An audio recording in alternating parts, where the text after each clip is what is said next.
A shot from high overhead, a mountainous cliff face, where we see a group of adventurers standing near the ruins of an old wooden airship, smashed into pieces against a rocky outcropping. The group has fanned out, making their way into what's left of the airship, while some keep a watchful eye on the cave entrance nearby, which was previously scouted by the arcane eye of Stephen. As Anna moves towards the remains of the boxes and supplies surrounding the hull of the ship, we watch as the sun glistens off a thin, nearly imperceptible white strand, which is delicately placed in the areas surrounding the ship. As Anna unknowingly passes through, the camera focuses up on them with like that macro lens. Just get to see the strand. And we watch as the vibrations of her foot travels through, down across the silken thread, past the hole, past Stephen, and into the cave's entrance, and down into the darkness and caverns beyond. And then is when Stephen starts to hear the sounds. First, it just sounds like a few rocks clattering within, and there's an echo. And then he hears the skittering and the squeaking of something alive. And then something large moving in the direction of the entrance of the cave. And then I will move you to a map.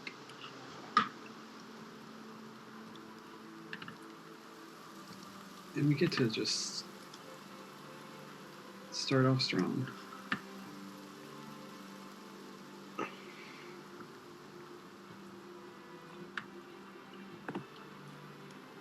We don't know if it's hostile. We can't just go attacking things. Initiative doesn't mean you have to attack. Initiative just means you have to do things in a specific order. Roll, roll, roll, roll, roll, roll.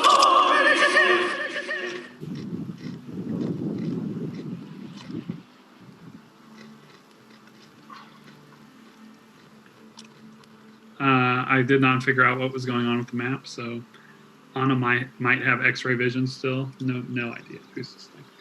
Who's the same? It'd be Isabel and Xerxes who have the gifts today. Ooh, shit.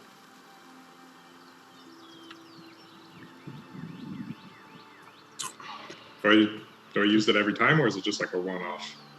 Every time there's initiative. Oh, okay. At least for the day I get the day I give it to you. And it's a D8? Yep. Awesome. One more. Love it.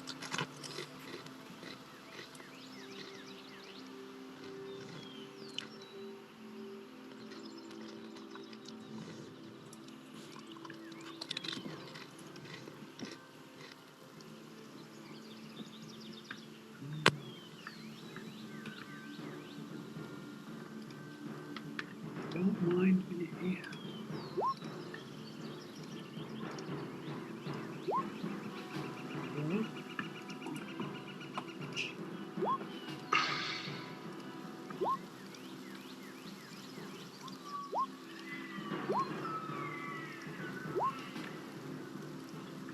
A lot of clicks.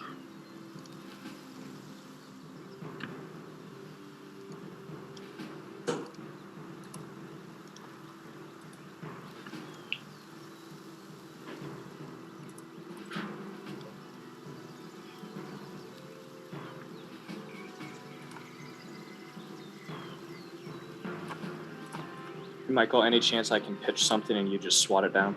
Yep, always. Could I get advantage on my initiative roll since Steven was literally standing outside the cave looking in, like anticipating this? I will yes and you, or I will no but you. Okay. Fair enough. You will take part in the surprise round. Then cool, that's fine. Yeah, because you were quite ready for anything that was happening here. So while everyone else is none the wiser, some things start to happen.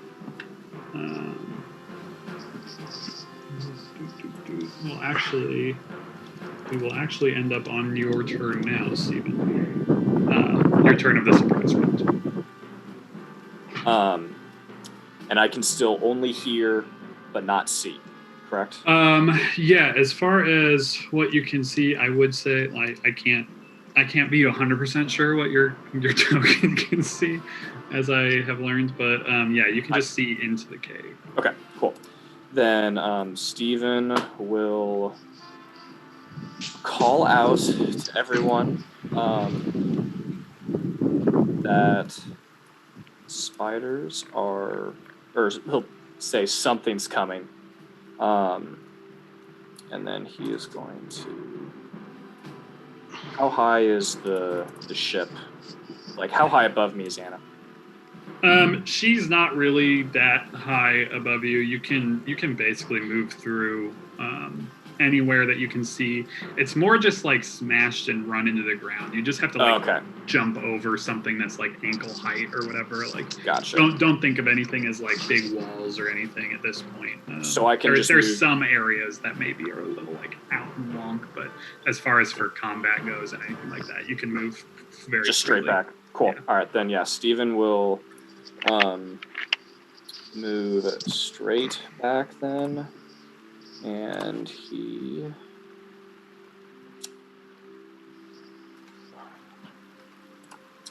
is going to throw a firebolt right at that spot. Very aware I don't see anything there, but he's just like into the. Mm-hmm. Beautiful. Roll Rolled hit. Yeah. Just for fun zonies. Let's roll it. Nailed it. Are you #blessed? I was yesterday, but I don't think I'm anymore. No, 25 is still solid. You hurl that into the cave, hitting the mark in the cave, and you do see it like illuminate as it goes down and like scatters, and you do see some of the webbing that's kind of in there like singe a little bit, and you like it's at that point that you see like some of the web that may have been harder to see with the naked eye. You see it like singe, and you're like, oh, there's more web than I originally thought there was. Cool. And that's my turn. Your turn. A couple things happen, and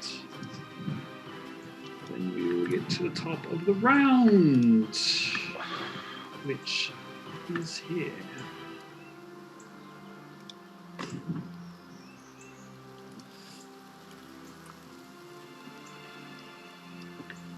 First creature.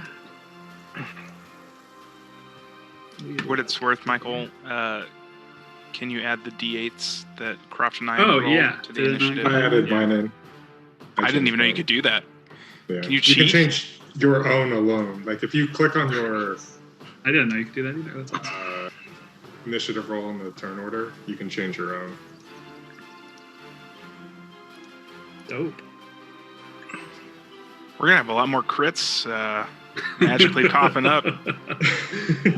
So in that case, Xerxes, you can respond to what Stephen has called out, because it is your turn. All right. Well, I don't really know what's going on, which is par for the course. He's just moving. He's trying to see what might be going on, what Steven's yelling about. Beautiful.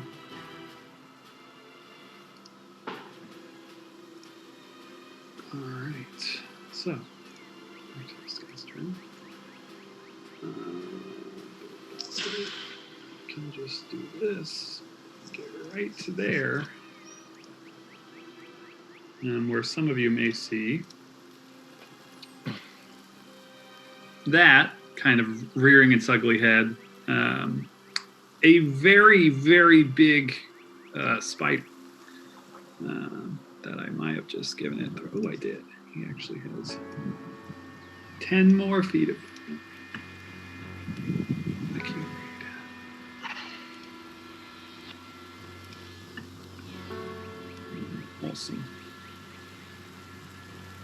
Then we'll move on to this guy.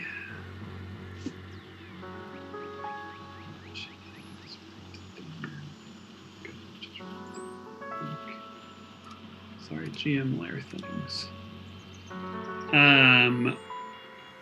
As many of you are looking towards the opening after Stephen called out, Isabel is probably the one I would think to notice, as without sound, without flash of light, something kind of phases into existence right here. It looks like this. And is quite large, this white spider with these blue markings. And it just kind of like a fuzzy television just phases into reality. Where it is. And it will go towards its closest.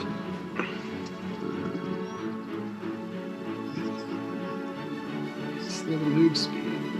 Go to here. I gotta click on the right one. And it will attempt to bite Isabel. 14 to hit. Doesn't hit. It rolled insane. Oh, 48. Yeah, that rolled maybe my greatest 48 roll of all time. So that's solid. That is all it can do on its turn. 8, That's 8, what you would call 7, a 8. warning shot by the DM. 8, 8, 7, 8 on your cleric on a 14. So there's that. Oh my gosh. Then I don't even have my shield equipped. So that's good. Yeah. So and then this other one phases into existence. Unluckily, right there. Oh, boy. It does not have to move. And take it. And it will go for the bite. 22 to hit. 22 hits. 6 points of piercing damage. Steven's gonna quickly. Ooh. We got a chronal shift time already. I just need to roll again. Yep. Right?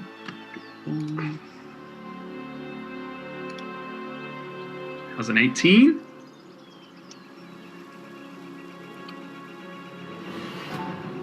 Anna is going to do a thing.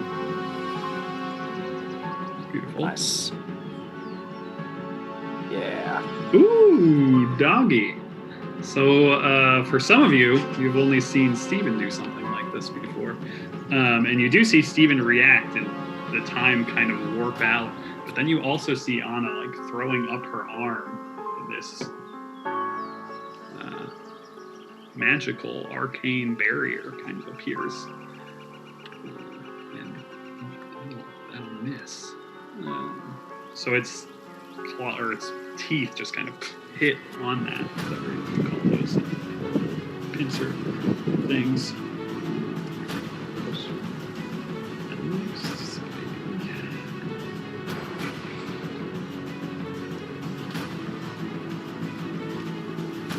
First one did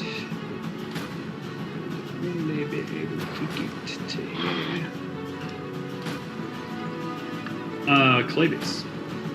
It is your go.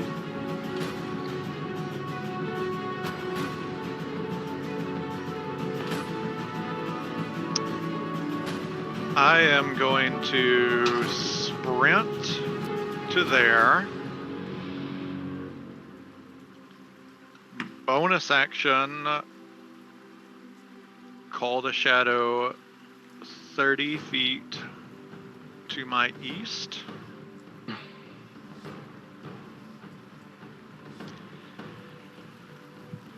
And does action surge give me a action and bonus action? Like, does it just start my turnover, or is it just action only? I think it's just action, but I'm not expert on the fighter. I think it's just action as well. Yeah, I think it's just another action. Just another action. Boop. Just another action then. Or you can use that action for a lot of different things. Mm-hmm.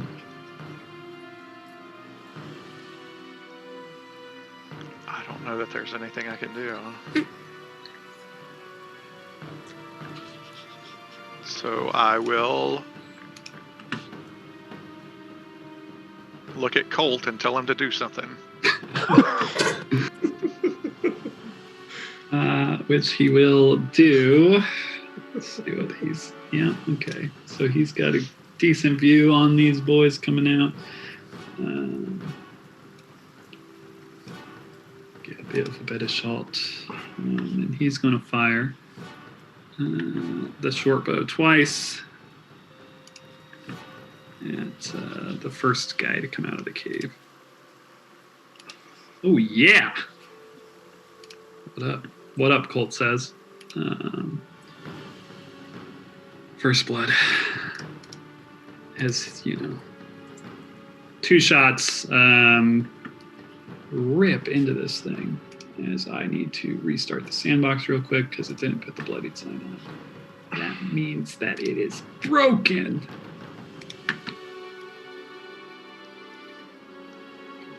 Money? Can't be busy tonight.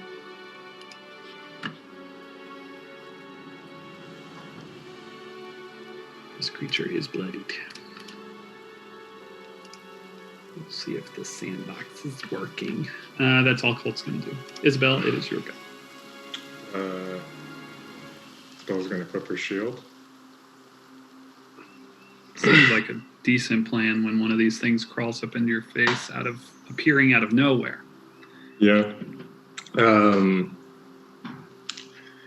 Having narrowly avoided deadly hit, and is going to take the dodge action as she attempts to get closer to her allies. It will bite with disadvantage.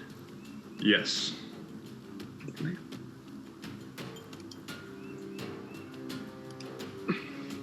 Nine. Oh, that's a lot of poison. That poison damage is no joke. Just coursing poison into your veins. Thanks for that reroll, dog. What, a 22 wasn't gonna help you out with the shield? Soon. Maybe soon. Anything else, Isabel? No, that's everything. Saru. Shit has popped off, as they say in the business. Over here. Probably like the fireworks business is where they say that.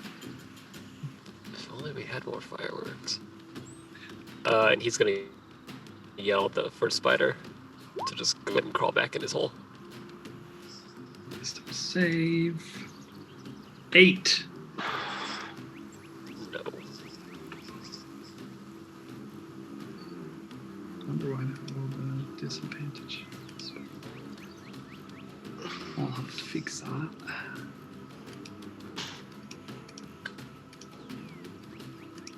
Oh, beautiful.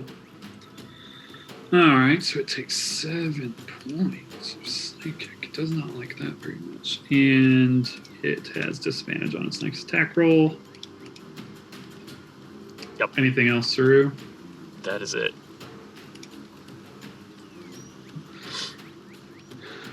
Vaughn? How much of an impediment is this right here?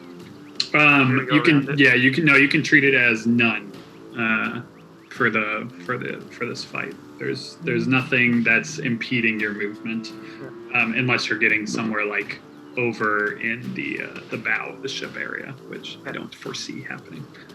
But it's all kind of just kind of like smashed into the ground and has been wearing down for a while. Dash. He will double move to here. Nice. Pumping those little dwarven legs. Natural sprinters. Steven. All right, Steven.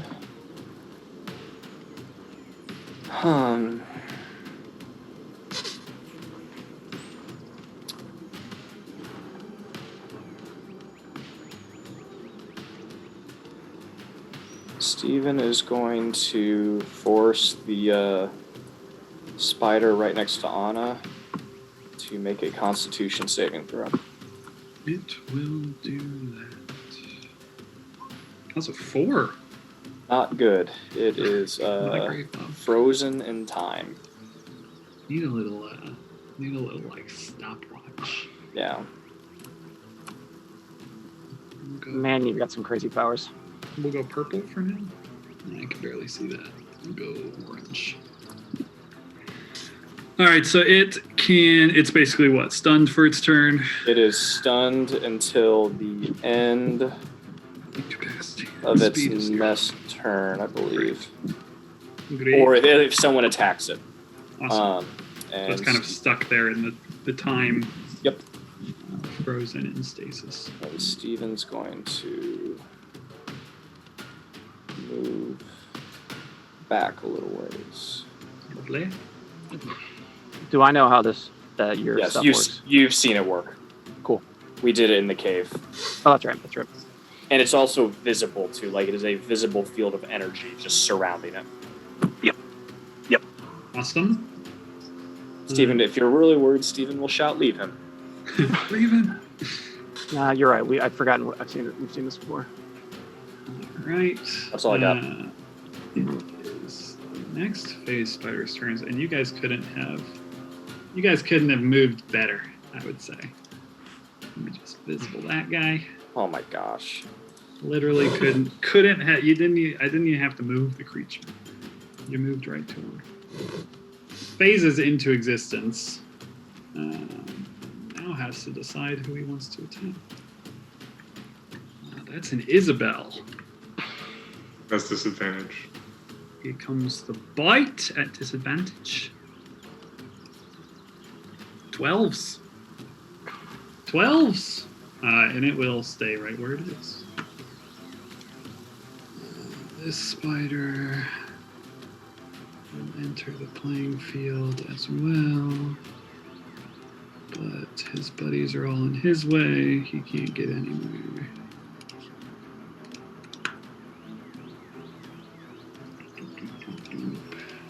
Come on, you.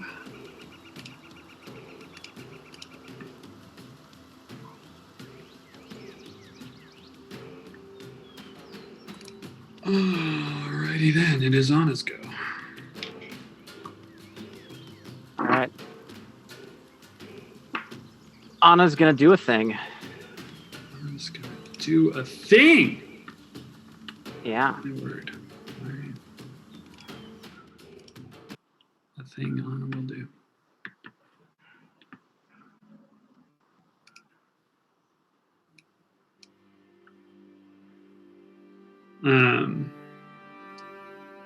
Those of you engaged near the airship would probably take note first, and then we kind of switch to the cinematic camera view as we're wont to do, and we see Anna take a deep breath, and time seems to begin to slow as the camera slowly shifts, and we fade in to an open room. A large and square chamber with windows outlining where the wall meets the ceiling. The sunlight pierces through the glass, illuminating the recently polished wooden floor. The four walls have a white base, but are mostly covered in murals. Anyone with any passing familiarity with the old ways would instantly recognize the stories as illustrations of Shay and Leif, the legendary elven twins. The stories say they were the first to leave the Isles of Arendor, and the Feywilds within, eventually settling what is now known as Greyforge. One story illustrates Leif, the brother whose name means moon, battling Baba Yaga, the mother of all witches, with his oversized longsword. Another story illustrates Shay, the sister, whose name means sun, engaged in conversation with Hirsim, the prince of fools, who has a particularly sinister grin on his face. And still another shows their fated meeting with Erethik, the first dwarf to emerge from below the surface at Mountain Heart.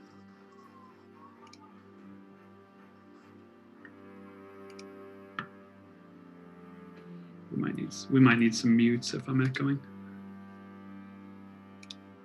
It might be because there might be some echoing from coming through. Check, check, check, check. 1, 2, check. That fixed it. Beautiful. We hear the slapping, stomping, and squeaking sounds of feet on wood.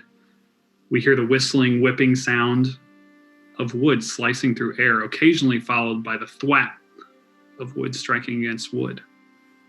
Our eyes move from the wall to the center of the room, where we see 2 male elves, each with one arm tied behind their back, holding an oversized bamboo rod in the other.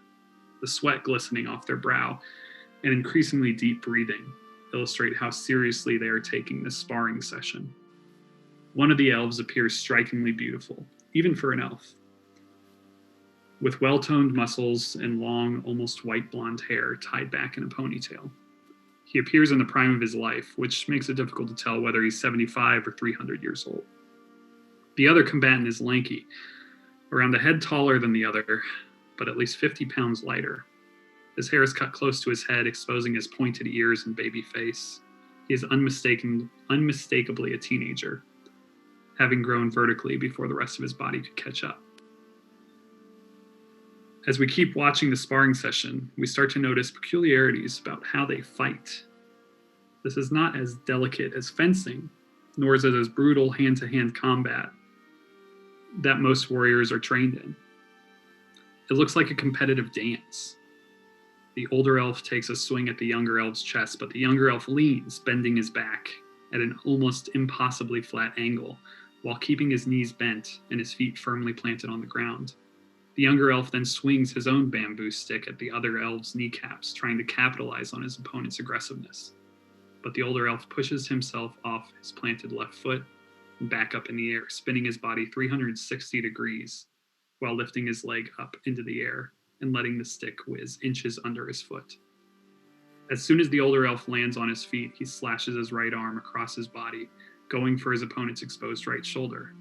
But the younger elf deftly rotates 90 degrees, pivoting on his planted left foot while continuing to face his opponent, letting the older elf's stick rush past him and clang onto the wooden floor. Their moves are so precise and perfectly in sync that it looks choreographed. Each fighter can almost hear what strike is coming and how they need to respond, executing all their movements without wasting motion. The whoosh of the wood, pattering of the feet, and loud breathing of the fighters creates a melody, a song of swordplay that has a complex harmony despite the irregular rhythm. But like all songs, this one too must come to an end. The older fighter's right foot slips just a little when he tries to push forward. The younger fighter sees the weakness and immediately swings his rod towards the older elf's head. The older elf is forced to lean to the side and raise his left arm, taking the full force of the strike on his tricep. He grunts and he takes another step, his weight no longer evenly distributed, but dangerously tilted towards his right side. The younger elf closes the distance and feints another strike with his wooden rod, but swings his left foot and connects cleanly with the older elf's ankle. The older elf buckles and topples to the floor, landing on his right side and nearly losing grip on the bamboo. He recovers quickly into a roll and stands, but as he does, the younger elf pushes a stick against the man's neck, causing them both to stop moving. The older elf sighs, drops his stick, and remorsefully states, "The killing blow is yours." The younger elf removes the bamboo. Then both take a few steps back, eyeing each other before both drop into deep bows. Both fighters exhale and straighten themselves, making eye contact once more before reciting in the same cadence. Well met and well fought, until we sing again. Go Farah! The camera pans to an upper balcony near the windows where we see two young women, clearly peers of the younger elf, clapping and shouting their approval from this distance. They look similar in stature, except one has golden blonde hair and the other fiery red locks.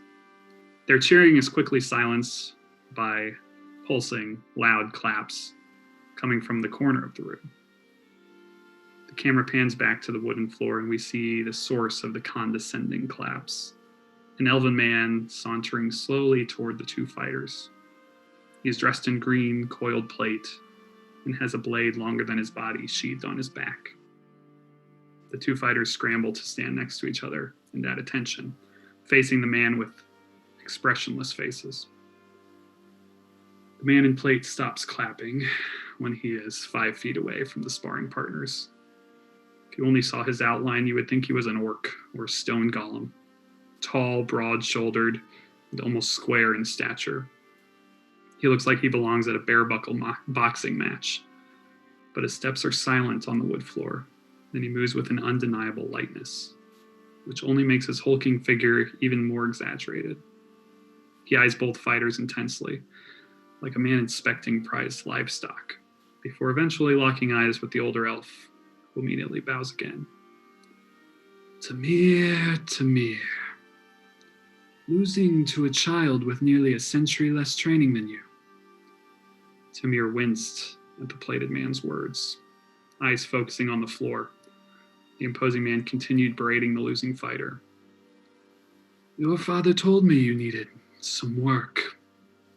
So that's why he was sending you away from the keep for an extended stay in the palace. But I didn't realize that when he said some work, he meant please fix my pathetic worm of a son. If your father were a younger man, I would tell him to slit your throat, find a new woman to fuck, because nobody who mothered you could possibly produce anything worthwhile. Tamir started to tremble and uttered meekly, Forgive me, my lord Medeth. Medeth's eyes softened for a fraction of a second, and he let out an exaggerated sigh. Lucky for you, I'm the best in the world at what I do. So if you're willing to listen to my training and put yourself through hell, we can probably squeeze some blood from this stone. Go refresh yourself for 15 minutes, eat a bite of something, because I won't be done with you until sundown. Tamir thanked Medeth and hustled out of the training room. Medeth then made eye contact with the younger elf, who remained at attention and held his stare. The physical similarities between the two elves are now obvious. The same piercing blue eyes, the same close-crop haircut, the same broad shoulders, despite the thinness of the teenager. Farah, the teen, needs a few more years of training and filling out, but it is clear to anyone who sees him that he will be a near carbon copy of his father. He has a proud, almost challenging look on his face, and as he continues to hold eye contact with his father for an uncomfortably long time. Medeth finally breaks the silence, offering a slight head nod and says, Son. Farah smiles and begins to lower his head in a bow, but just as he begins, a plated fist connects with his exposed jaw, sending him off his feet and sprawled out on his back. Medeth pulls his hand back, sneers at the younger elf, who grips his jaw instinctively as his eyes start to well up. You disgrace me. Blade singers don't use dirty tricks. Tripping an opponent is beneath us. He then pulled his right foot back, clearly intending to strike a blow to Farah's ribs. That's enough, asshole! Medeth spins around, eyes furious, but sets his foot down when he sees who spoke up. The two girls had made their way down to the floor. The blonde was marching toward him and Farah. He offered the girls a predator's smile, Of course, child. Please, take my boy for the rest of the day so he can join you at finishing school. Your mother will appreciate his honorless attitude, I'm sure. That's Her Royal Grace, Queen of Greyforge, glorious pillar of the realm, defender of the path, Selrani Rylinya to you. Thank you very much. The blonde elf helped Farah off the ground, who was still holding his jaw and refusing to make eye contact with his father. And I'm Crown Princess Rahel, and you will address me as such. She continued her glare toward the plated man, her mouth settling into a smirk as he kept talking. Maydeth radiated hatred, but offered an over-exaggerated bow to the teenage girl. Forgive me, Crown Princess. Son, enjoy the rest of your day with the little girls. I'll see you early in the morning tomorrow to continue our lesson. The 3 teenagers scurried out of the training hall as quickly as they could. Rahel waited about 10 steps before exploding into a fit of curse words that made no coherent sense. The red-haired girl waited for around 10 seconds, but when her cousin showed no sign of slowing down, she slapped her hand over the girl's mouth and said, The whole palace can hear you, Rahel. The princess pushed her cousin's hand away and continued ranting at a lower volume. I don't give a shit, Anna. I can't believe my mother insists that bitch-ass pussy prick remain here as the Queen's blade singer. Bitch-ass pussy prick. I think that's a new one. What do you think, Farah? Anna glanced towards her other cousin, desperately trying to lighten the mood. Farah was still holding his jaw, slowly moving it from side to side and wincing while he did. But he did snort and offer a weak smile towards the girls. I think my father will request a new post patrolling the Frigid Bay coastline when you become queen. As if I'd let him off that easy, Rahel retorted. I'm going to make a new bladesinger position called the Holy Asswiper. I'm going to send him to Centrel, and every time the pontiff takes a shit, Maydeth will have to clean it with his tongue. Ray!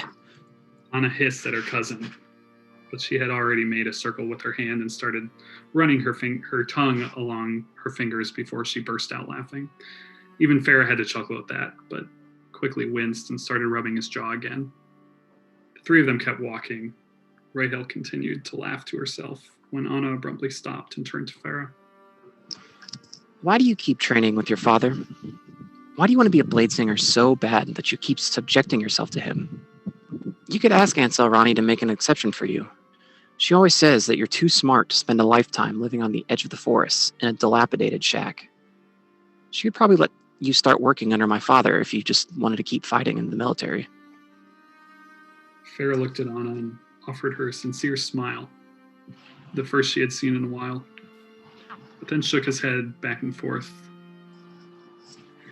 The fact that you compared blade singing to the military shows me that you don't really understand it. When I hear the blade song, the rhythm of battle, I feel really and truly alive. Once you've heard and danced with it, there's nothing else like it. Anna tilted her head to the side and asked, Well, I thought the blade song was something you did when you fought. Not a woo-woo, the battle has a song and I can hear it and it completes me sort of thing. No offense. Farah nodded and actually had the gall to look sympathetically at his 2 younger cousins. I wish you were both physically capable of hearing the song and understanding. It's sad that only men can become blade singers. But believe me, putting up with my father for another 85 years is worth one more chance to hear the blade song. Rahel snorted in response. Anna and I would make the best blade singers. She did an exaggerated twirl, then looked back at Farah. We've been practicing ballroom dancing so we can charm the pants off those noblemen. Ray! This time it was Farah who chided the crown princess. Be serious for a minute. Don't insult me. Rahel bit off a retort when she saw the stern look on her cousin's face. There's a reason why I'm going to be a blade singer, and you two are training how to politic and rule. Think about what Grandpa Lunas tells us in his stories. Shay did the talking and negotiating, but Leif was always there to defend his sister. The sun leads the day, but the moon guards the night. He pointed an accusatory finger at Rahel. You're going to be the sun someday, so take that seriously. You'll be grateful that I will be there to guard you, as I already take my role as the future moon seriously. Seriously enough to put up with and learn from that bitch-ass pussy prick father of mine. Farah huffed as he stepped off his soapbox, eyes daring Rahel to respond. With a joke, Rahel read the room for a change and threw her arm around Farah and gave him a genuine hug. Thanks, Farah. I don't deserve your service and your friendship, both now and in the future, but I'm lucky I have it. We see Anna smile at her cousins, glad that they weren't going to enter the classroom bickering like normal. But as she sits at her desk, ready to listen to the first lecture of the day, this one about the fall festival at Red River and its strategic importance to the surrounding economy, we see her pull out her notebook and start to write furiously. The camera zooms in on her writing, and among the various classroom notes and doodles, we see she has written today's date and is jotting down notes, quickly trying to recap all that she saw and was said. And as the camera fades to black, we see her write the question. If Rahel, you go for Rahel, it. yeah, sorry. If Rahel will be the sun and Farah the moon, then what is to become of me? Camera shifts. Back. And it is Anna's turn in combat.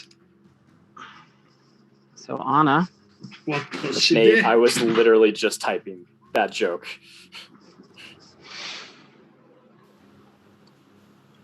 Anna is gonna hear the blade song for the first time. And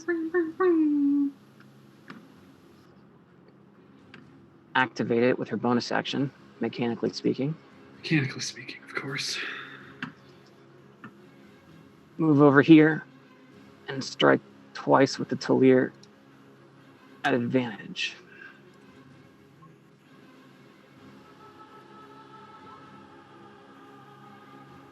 $23 will hit. 19 will also hit, I reckon. Wow. Then it's her turn. It hisses a otherworldly hiss and doesn't seem to like that. One bit. I hope you saw my hashtag bottle cap in the chat. God, every time I've read that thing multiple times, just prepping, and I laugh every time I read it. Their bitch ass pussy prick is something I never thought I would have to read. It cracks me up. All right, and this spider gets to enter the fray. Little note: not all the spiders have yet entered the fray. Not that it matters, because you can't really see them. Sarah's turn. Sarah really wishes she had some range. I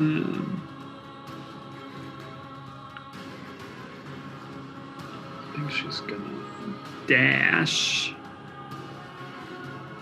and get to like here by Saru now and kind of survey the field. And the final phase boy appears. And Xerxes is coming from behind you. This guy's coming after you. With a bite.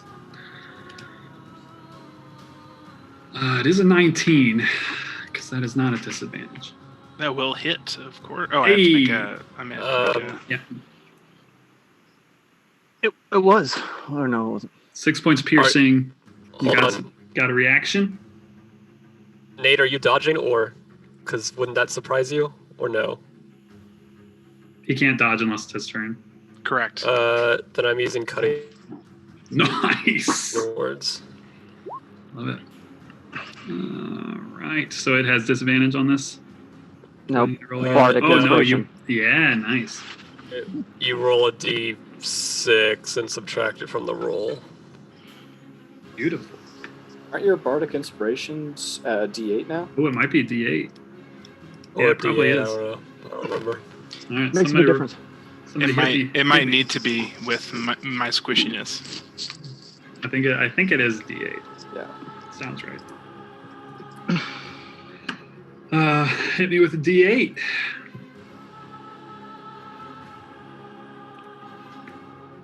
Ooh, fiver. 14. 14 does not hit. Hey, beautiful. Does not hit my 15 If AC. you're running around Well with a done. 14 Go. AC, we're in Let's trouble. go. Well, it would have been if I didn't have the necrotic armor on. I'm a squishy Ooh. boy. All right. Oh, I forgot because we climbed. People had to take stuff off. Here we go. No, Yeah, I that's think just people that's got just me. Reset. Oh, Yeah, that's just my old Xerxes, man. Yeah. All right. Don't hit him. He will kill you. Top of the order, round 2. Xerxes. Yeah, Bartlett's right. He is shocked at what has transpired. He is #shook. Fair enough. Still.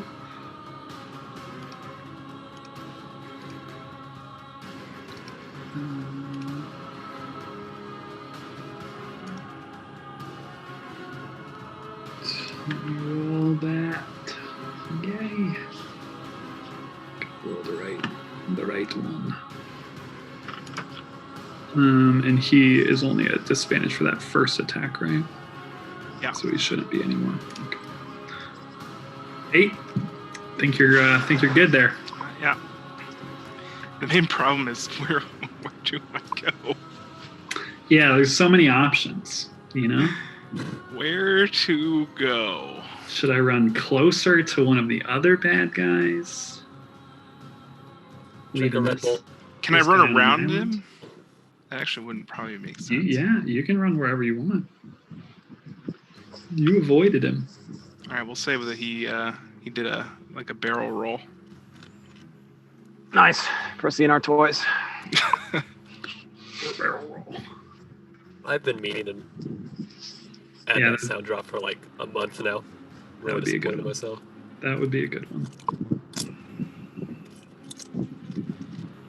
And he's got a fire at this bro. He's upset him here.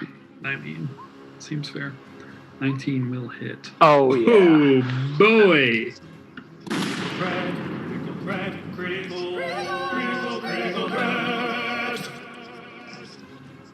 You wanna... Ooh. 13, huh? Natural armor 13. Ooh.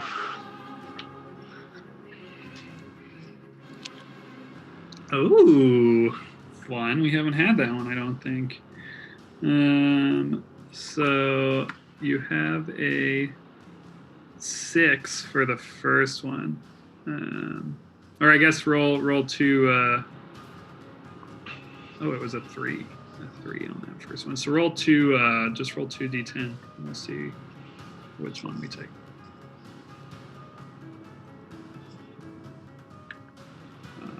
Yeah. So we'll just take the 2 highs. So we'll take the 7 and the 6. So 6, 7, 8, 9. And it's beautiful stuff.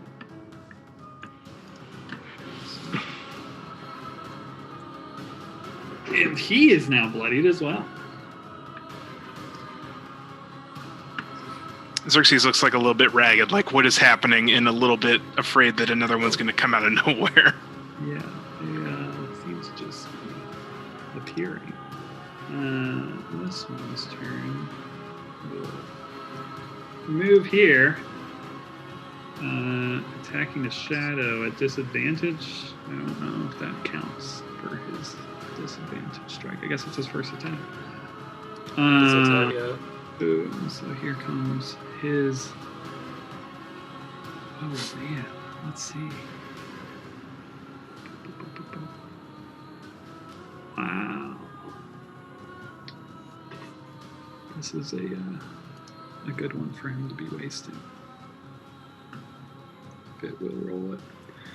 10, and he wastes his web. I'm gonna give him a pink. I assume 10 does not hit. Beautiful. That's his go. Because he's gonna like do one of these things. So he's like got his back feet up on the ledge a little bit, so it's extra creepy.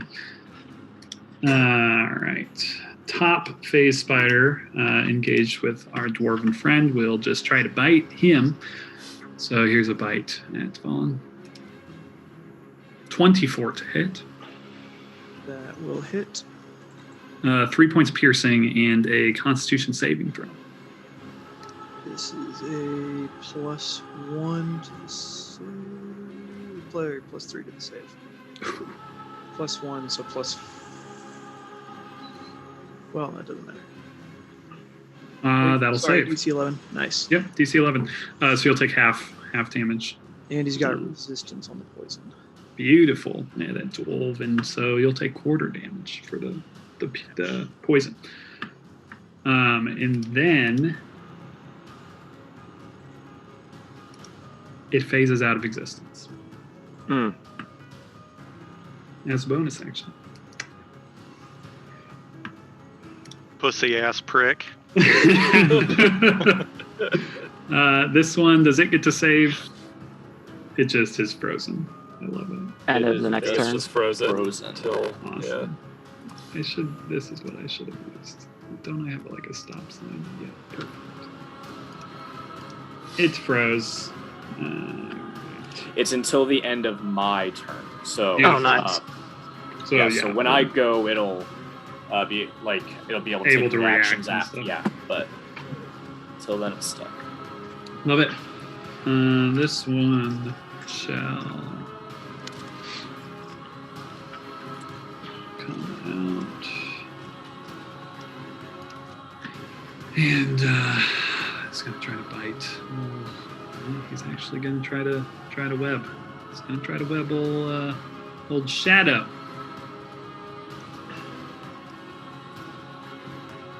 .24 to hit Shadow. Which I think that'll do it. That'll do it. Beautiful. Another wasted web. As the Shadow vanishes. We should be keeping track of the number of hit points that the shadow has taken for us. What did it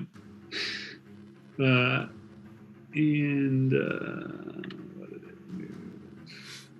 Yeah, that's it. That's all it's got. Clavius.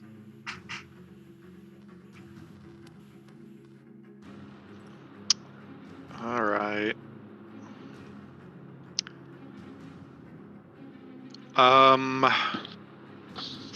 Okay, we're gonna use half our movement speed. Oh no, I can't do that. We're gonna use. Oh, come on!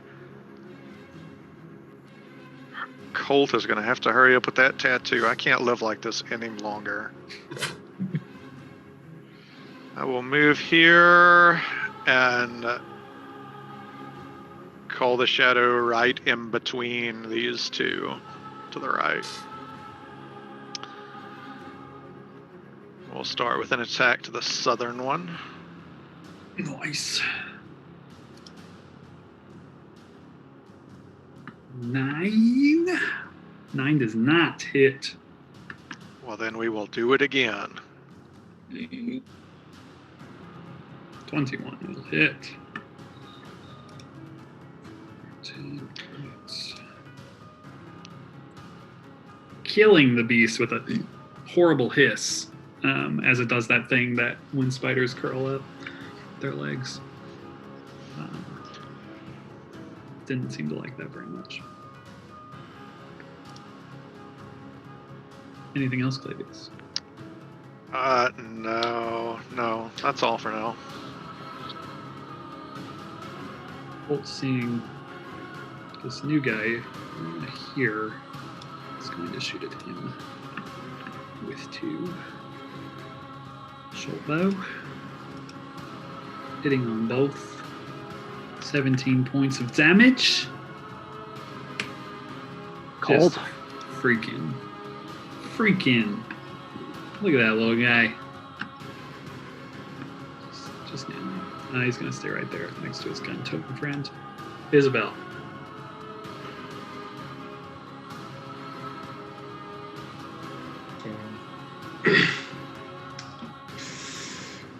Isabel is just going to cast Bless, targeting Anna, Stephen, and Devon.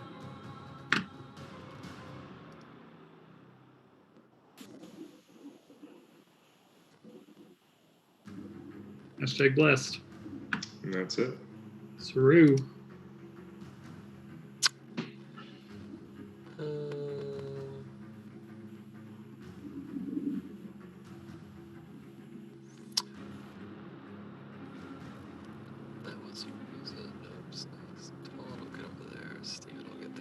He'll attack the one north of the shadow. By that I mean he's gonna yell at it again. Beautiful. Or at this one at least. Because the other two. Solid 8. Solid 8.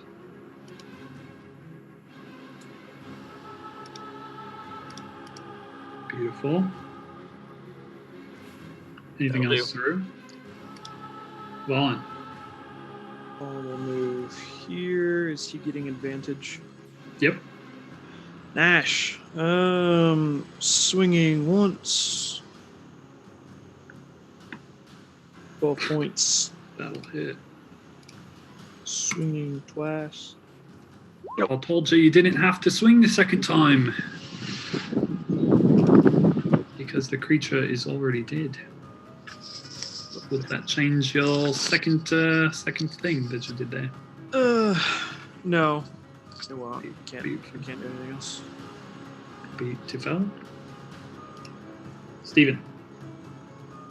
Steven, loving the freedom that Valen just gave him, is going to move over here and fire up the lightning bolt. Because I believe... I'm right there, actually.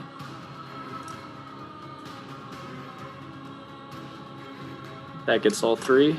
That does. All right. Some spider deck saves. Yep. That one's incapacitated, which I feel like automatically fails. I would assume so. Can't take action or reactions, but it's also frozen in space, so I'm gonna give you the fail on that first one. All right. Here's our lightning bolt, just 3rd level. Ooh, yeah. Solid. All right, so 2 regular spiders. 17. 16. Wow. Okay. Spiders are probably. Well, no, I think Fairly agile. you've always saved on the lightning. Yeah. All right, Unless so they're close with one some- fail, 2 saves. So this Yeah. one takes 30 points of damage. And the other 2 take 15. Yeah. Oh, God. All right. All right, that's Steven's turn. That's all I got. Amazing. Okay. These guys are still in fighting shape for the moment. Are they though? Yeah, they are.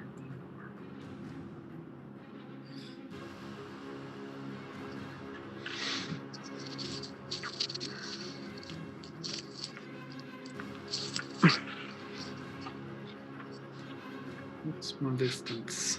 What's my distance?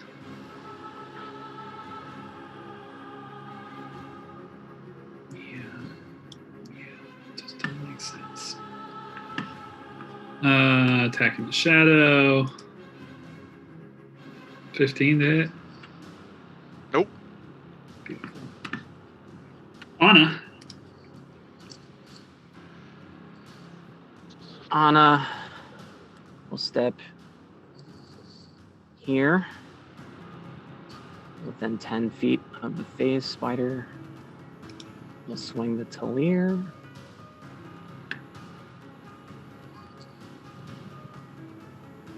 That will hit. Hashtag blessed. Hashtag blessed. It mattered. It did. It mattered big. Because that kills it.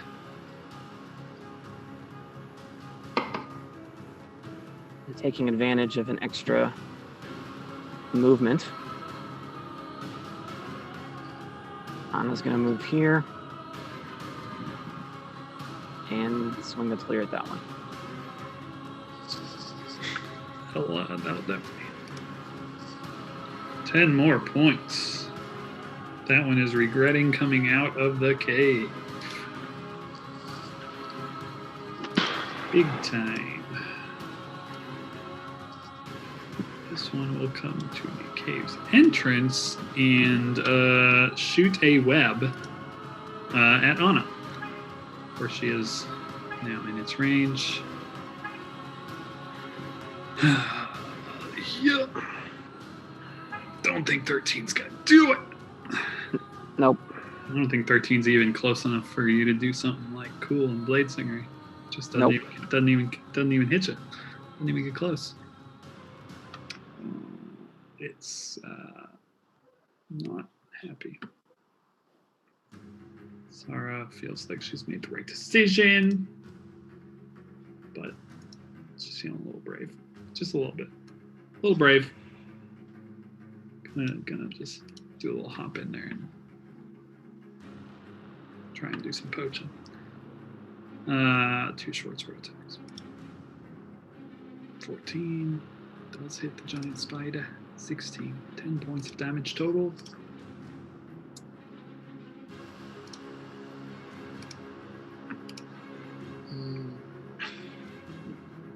Regrets. Hashtag regrets. This one's dead. Xerxes. With a bit of a break in the action here, I'd like to make a check if Xerxes has any kind of understanding of, the sort of inter-phasing situation we got going on here. Arcana check, if you will.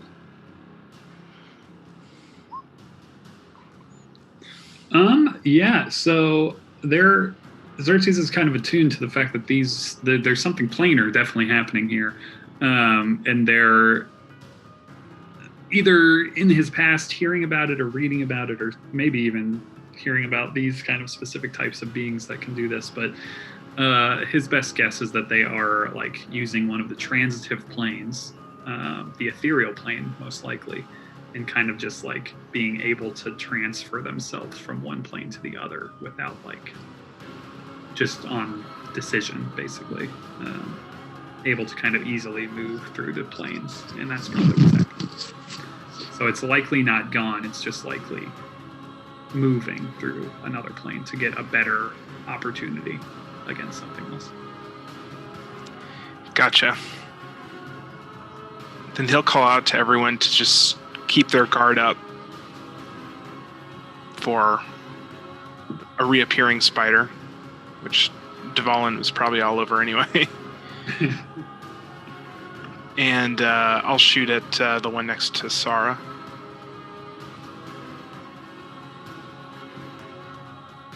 Shoot Sarah in the head? Yeah, rip. Oh, no, you're not. 9 points of damage will hit. Does stay up.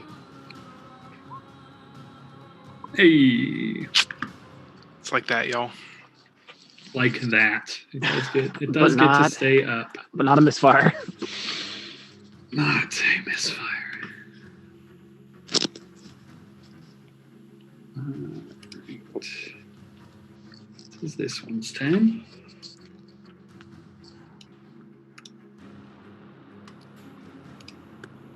freeze. It does phase into existence, and it shall attempt to hit. Isabel, you are the lucky one today. Coming after you with a bite. Okay.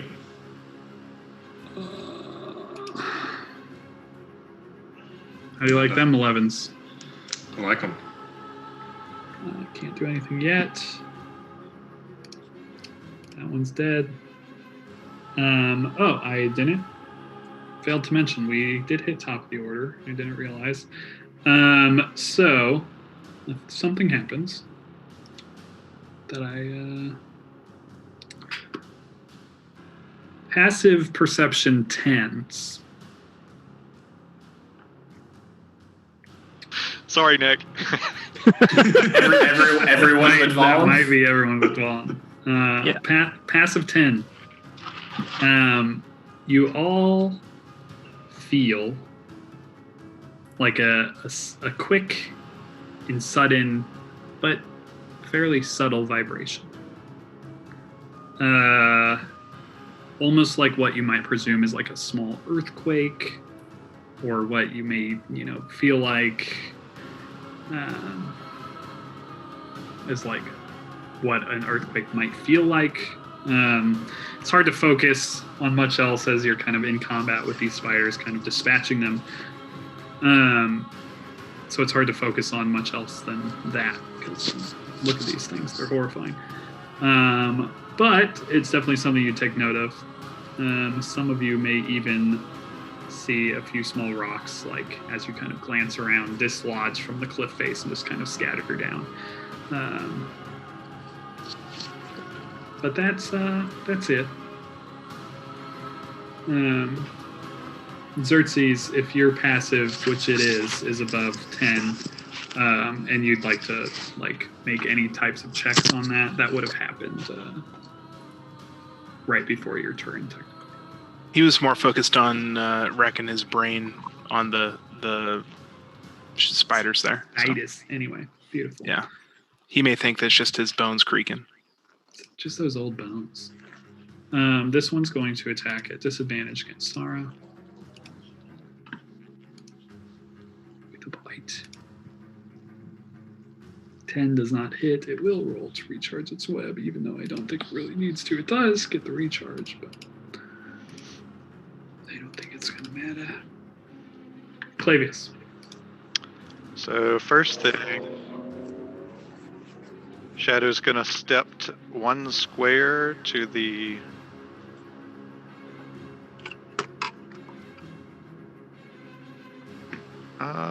I do not have control over the shadow. No, you don't. There we go. Should now.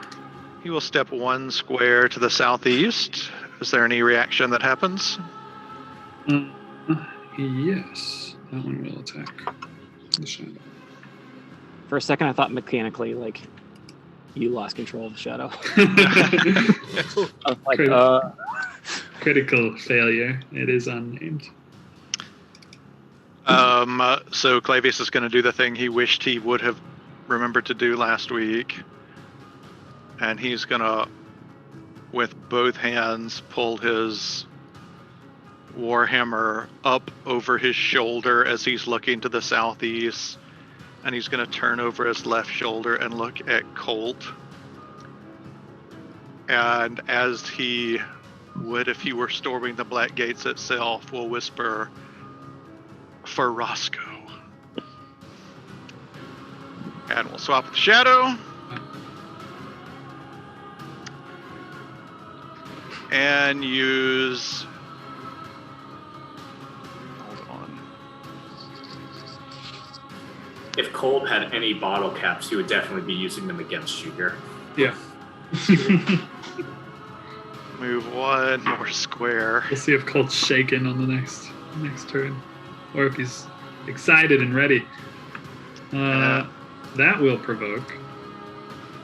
If that's a movement away from that other spider. Yeah, that's fine. Or if you would rather move the shadow first, you could have also done that. You tell me. Actually, I know movement on roll 20 is clunky. I'll just walk there. Yeah, you could literally just do that. Be a lot easier. And we'll use the 15-foot radius of the shield. Ooh. What do I got? Dex? Yeah, Dex 15, I think. Dex 20 for the first, for that top guy. Oh, they're all 3. Okay, so that's for the very top guy, middle guy, bottom guy. Wow. 26 and a 14. But it's 17 points of damage, and that will kill them all. That's what that will do. It is acid damage, right? Woof.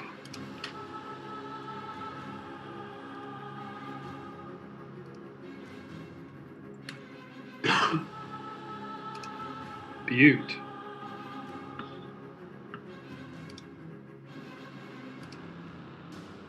Colt, after seeing this explosion of acid in that direction, shakes his head and looks towards the final spider, hoping to show you what's up.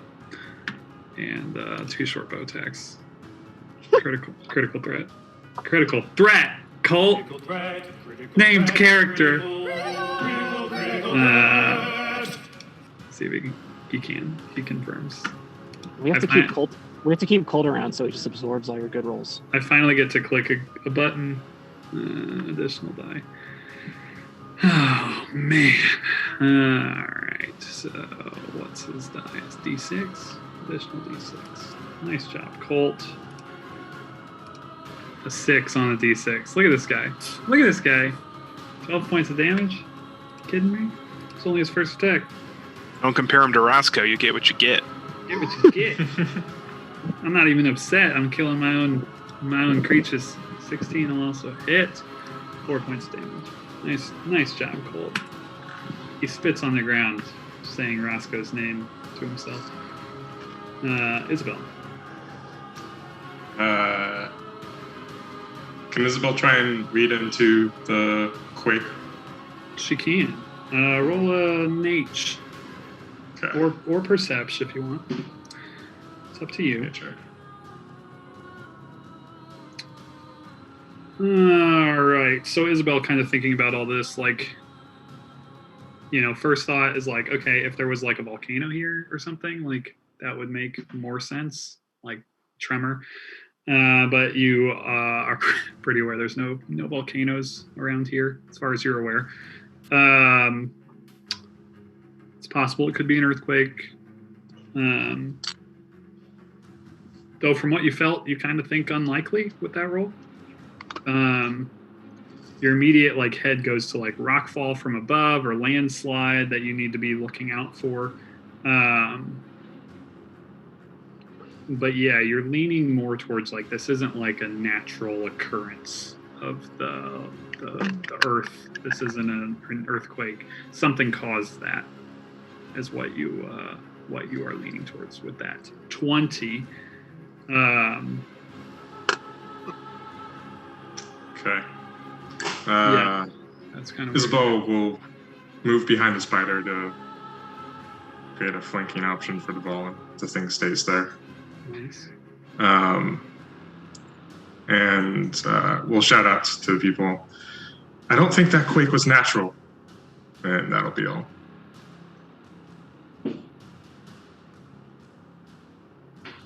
Saru. Pow! Oh shit. Super speed. Yeah, every There time. it is. Cat speed. 16 will hit. I love it. Still up. No. No. Well, the poach was on.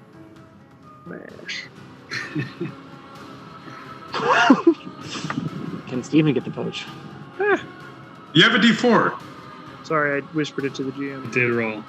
It did roll, and it was a 3, which it does have a 13 armor class. So What is that? 9 points. 9 points, you say?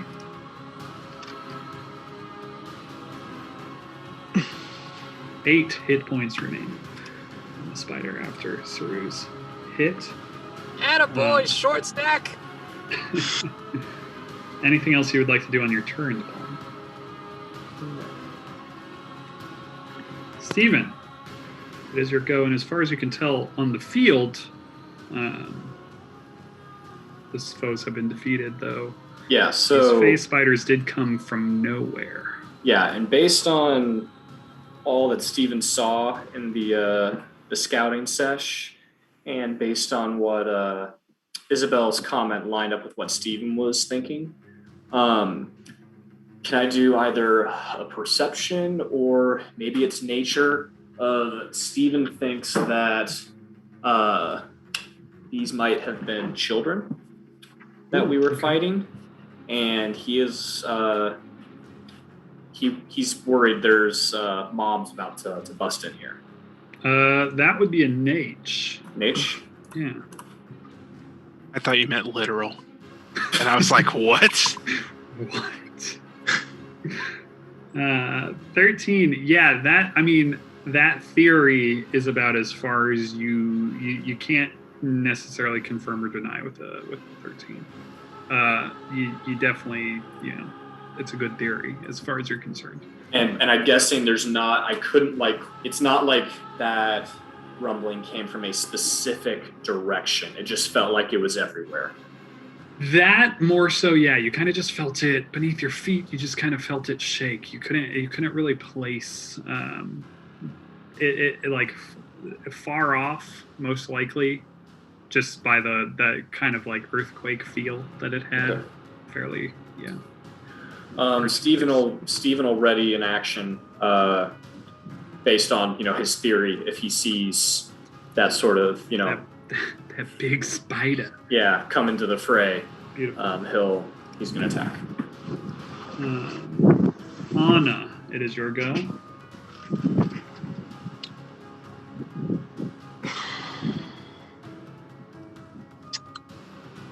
Yeah, I think Anna will do the same thing. She'll just kind of like look around and will ready in action to see if something else appears, like something else phases in or something. It's like that uncomfortable silence. And at initiative count 10 of this round, everyone hears this piercing and horrible roar echoing out. The roar is followed by this low, otherworldly howl, intermingling with this deep and guttural growling.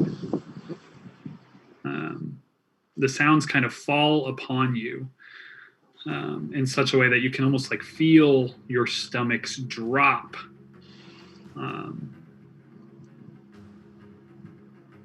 The origin you feel is coming from somewhere above, kind of echoing throughout the valley.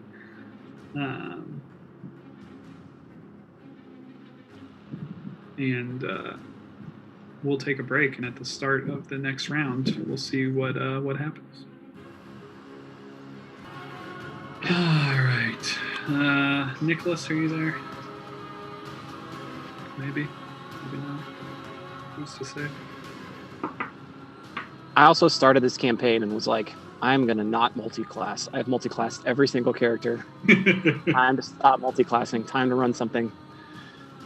And then the Talir dropped into my hand, and then Croft fixed it, and then the party kept on pushing me up front, and I was like, And then they released Tasha's, which had the new Blade Singer in there, and I was like, oh god, Yeah. it's like the D&D gods are telling me, congratulations, you're going to multi-class again. You're going to multi-class with the Blade Singer. It's so hilarious how it worked out, and it just like the story attention. drives it. It's incredible. It was just, And I have this +2 archery skill. That's like, well, I'll use it sometimes. Like, it's not bad, but like, it's like, oh, it's good to have, I guess. But yeah, dueling would be nice, I guess, for a blade singer. Yeah.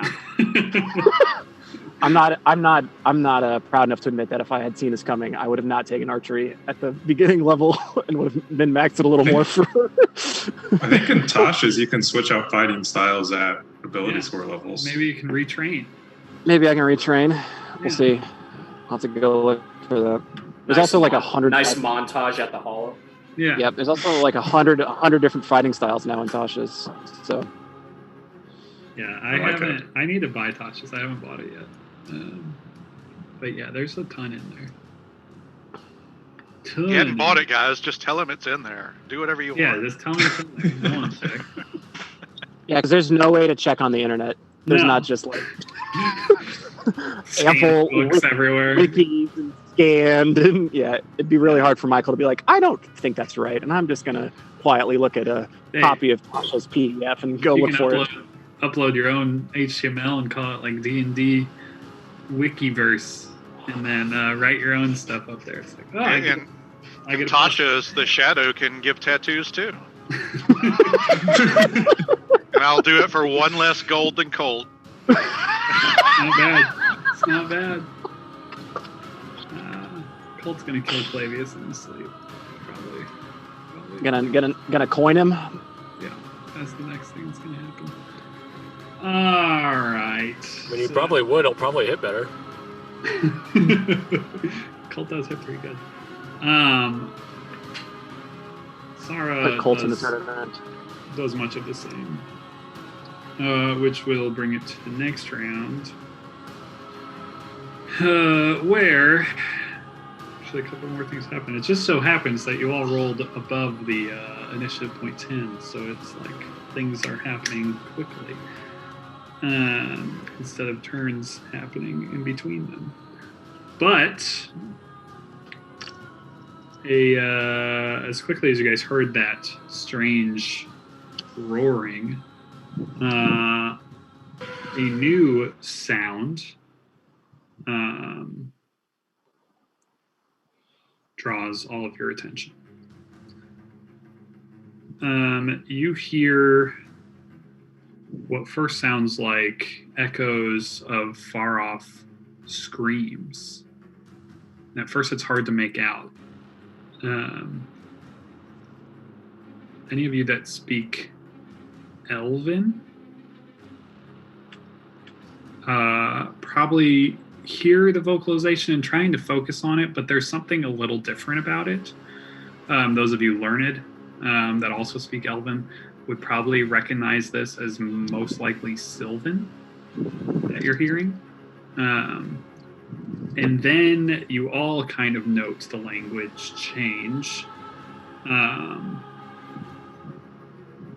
And as your eyes are drawn upwards, you see what at first looks like a man, and then you're able to kind of focus and you see what looks like an elf.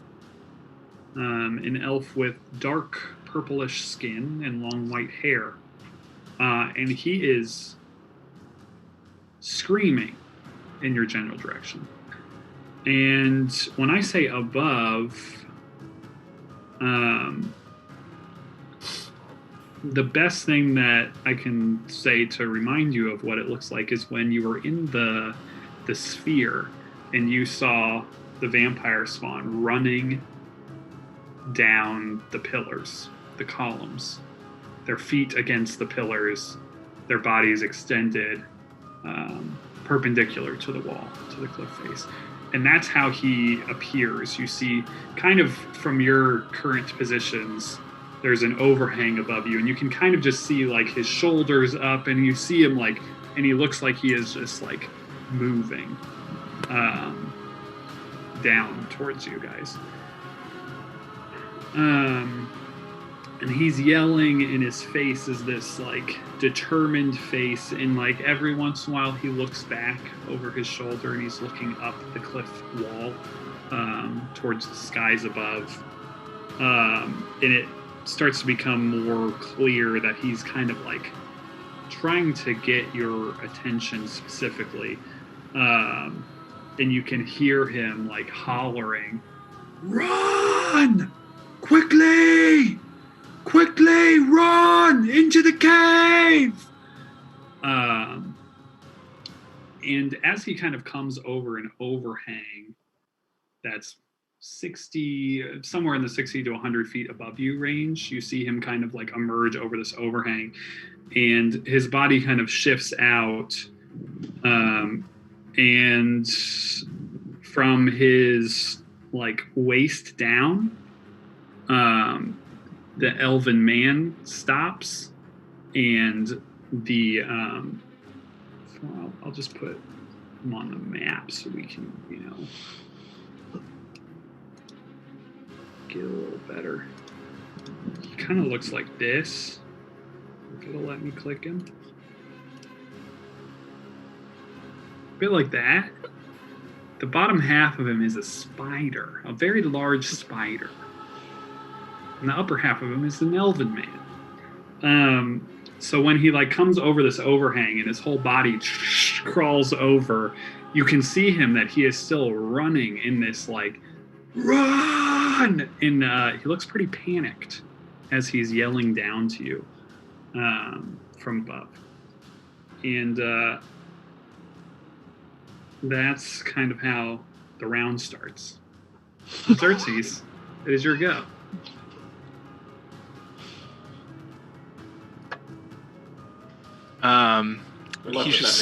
He's just kind of looking around, reloading his gun. Click, click, click, click. I'll put him on the wall right there, just so that he's somewhere. And he really, I mean, this is the perfect token for him. He really looks like that's what he's doing, just running down the wall. But he is like somewhere in the 100 feet above you range. Can I see what he appears to be running from? You might be able to with a perception check. Yeah. So with an 18, where you're generally positioned, like you can see kind of through some of the rocky overhang. There's some places that overhang a lot more than others. It's hard to see directly up the cliff wall, but you do catch a glimpse of something. Something large that also appears to be kind of scrambling down the side of the mountain. This looks the size of what you would equate to Yofun, if not maybe a little bigger. And it's kind of this flash of golden fur that you catch in leathery, dark wings. And that is all you see with that 18 before it kind of vanishes behind some more overhang. But you see the dust kind of like flying up into the air. Can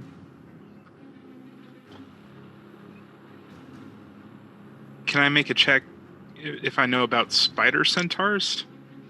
Yeah, you can.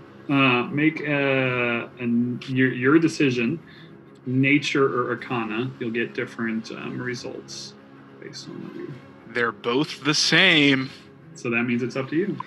What he's trying to figure out is if they are, because the base instinct is like, that's a Spider-Man. Sorry, don't sue us, Marvel. That's a man spider. All right, we're gonna have to shut this down. You can't say that. You can't say Spider-Man. Spider-Man. Is this guy? Is this guy trying to lure us into a cave? Like I can see that he's actually running from something, but but there's a difference between running into his cave because he tells us to, and you can roll an insight check if you'd like to try and read him in this moment. Nah, I'm gonna go with the nature check. Beautiful.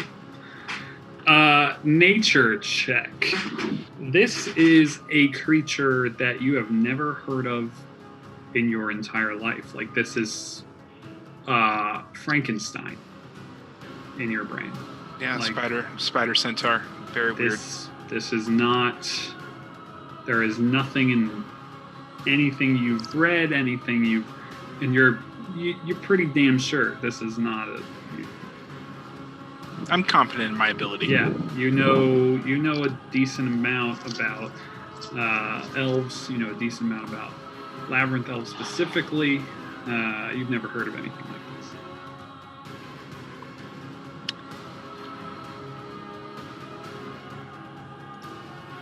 And again, He will. just looks like that. He'll call out.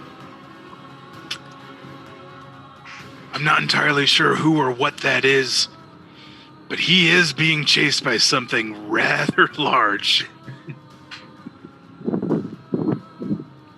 It's 1 on 8, I think, is how many we are. If he means us harm, I'm confident we can take him down. But something really, really big is coming. And he will move toward the cave.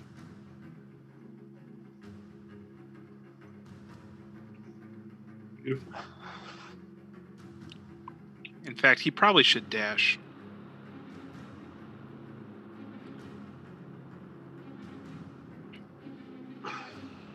Actually, I'm sorry. I can't do that because I wasn't reloading my gun for flavor. I actually did.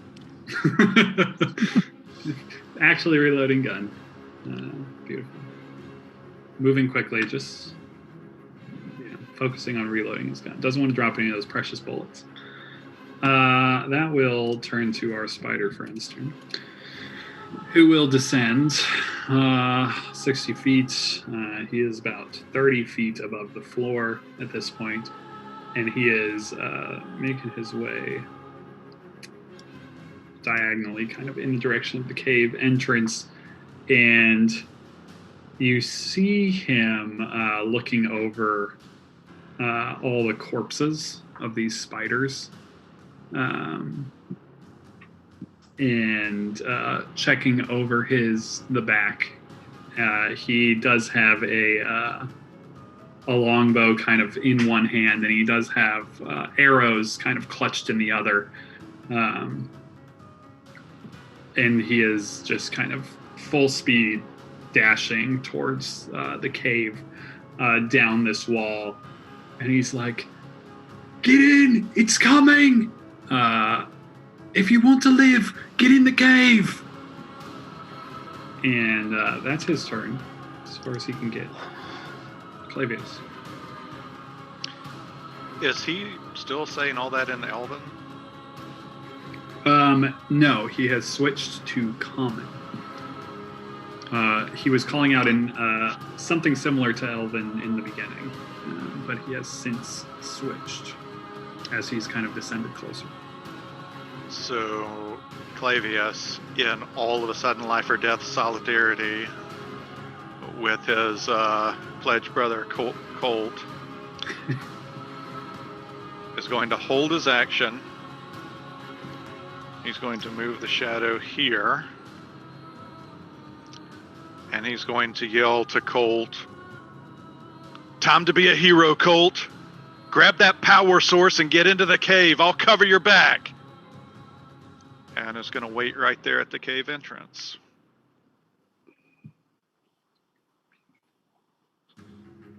Roll a persuasion check, if you will. Yeah, it's not going to take much. Colt does want to be a hero. And he also really wants that power source. You see Colt leap into action. Making his way 25 feet. Here.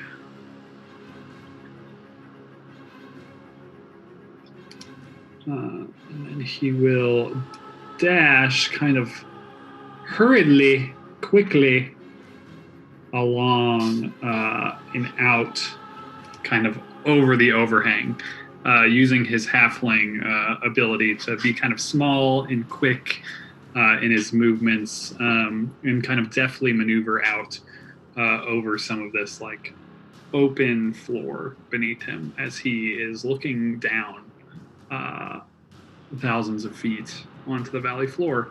But that is all he can do with his current action. And you also catch him a few times kind of glancing upward. Isabel, it is your go. And Isabel's still Sequel.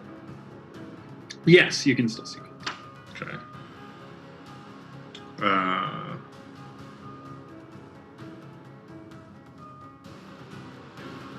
Isabel's gonna get a little bit closer to him and cast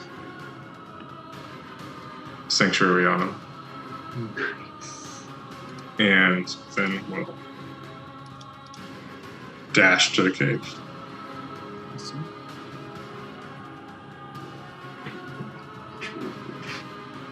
Saru. He'll glance over at Dvalin and... Friend of yours? I hope? Nope. And then he will,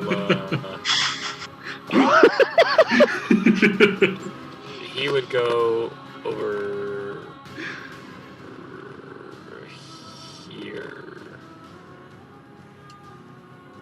to help Cole if needed, and if not, just so he's not by himself. Lovely. Fallen. As you kind of survey, you've never encountered or seen any creature like this. Roll a perception check, if you will, about what may or may not be happening above you. Yeah, and from your nice stout stature, your current position, you just can't see above some of the overhangs above you to get a good look. Definitely, as far as the things that you're aware of the valley, like there's a ton of creatures that use the cliffs and use their ability to fly as, on the predatory side, as an advantage. So that's nothing new as far as like the peritons on the bridge, the manticores. So this is nothing new as far as something descending from above. The strange spider elf is pause for concern a little bit, but yeah, as far as you can tell, he also seems to be running for his life. Fallen will run to here and take the hide action. See if you can cozy up against the remnants of the airship. Love it. Roll a stealth check. Do I have to? You do. Fallen holds a 2x4 in front of his face. The 2x4 also has like a drawn picture of Dvalin on it. Shit! Steven. Wrong 2x4. Hey, got a couple checks I want to make. First, does Steven know, he's obviously recognized the elf half. I'm sure he's, not recognizing elf spider combo. But can he do a history or an arcana check? Because he's wondering, thought occurred to him, maybe this is an elf who magically transformed, to be able to climb. Didn't know if it does that. Is that even within realm? Roll an arcana check. Okay. There's potions or a spell that maybe. Steven's aware of polymorph, and even aware from reading and study that magics that are different than his as far as like magics that are closer to the natural world, so like more druidic in fashion, like people are able to transform into creatures, but you've never heard of half doing it. That seems pretty unnatural to you. There's something not lining up with a spell or an arcane development. This almost hits you more as like an experiment gone wrong or something, you know, Frankenstein sort of thing. Yeah. There's something a little creepy. What were shoot? I always forgot their name. The Mongol folk. I know the Mongol folk. Yeah. Thank you. The Mongol folk. Yeah, it feels more like that than anything else. Got it. Second one, I don't even know if I need to roll, but Steven would just, because of the meta part, but like Steven would want to do an insight check because like everyone else has mentioned, this is a little sus. So easy. Yeah, you can roll insight. Okay. Cool. Yeah, hard to tell anything. Then final one before he'll act, he wants to look up and see if he can see the thing chasing. Perception.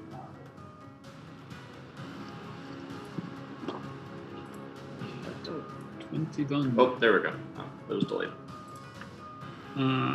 You see a little bit more than Xerxes did. You kind of catch that same golden fur is what you see, but you also see this like red scale at the same time, which immediately, and then with these leathery wings, you think dragon. But then you see this fur, and that doesn't really match up to you. Roll a Arcana check.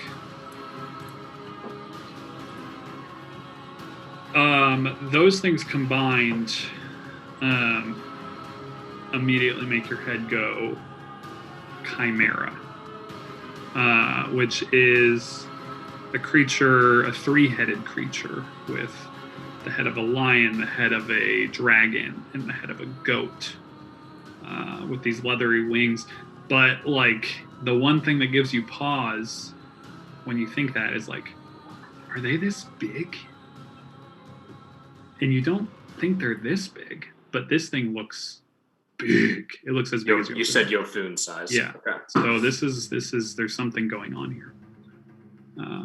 Definitely means to be worried. Yeah. Okay. I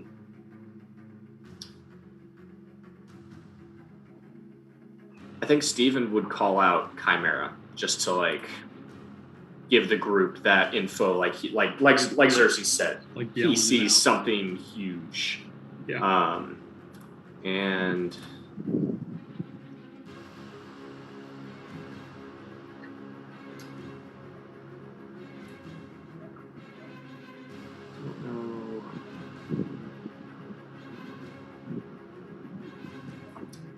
Steven will dash and finish his turn right there.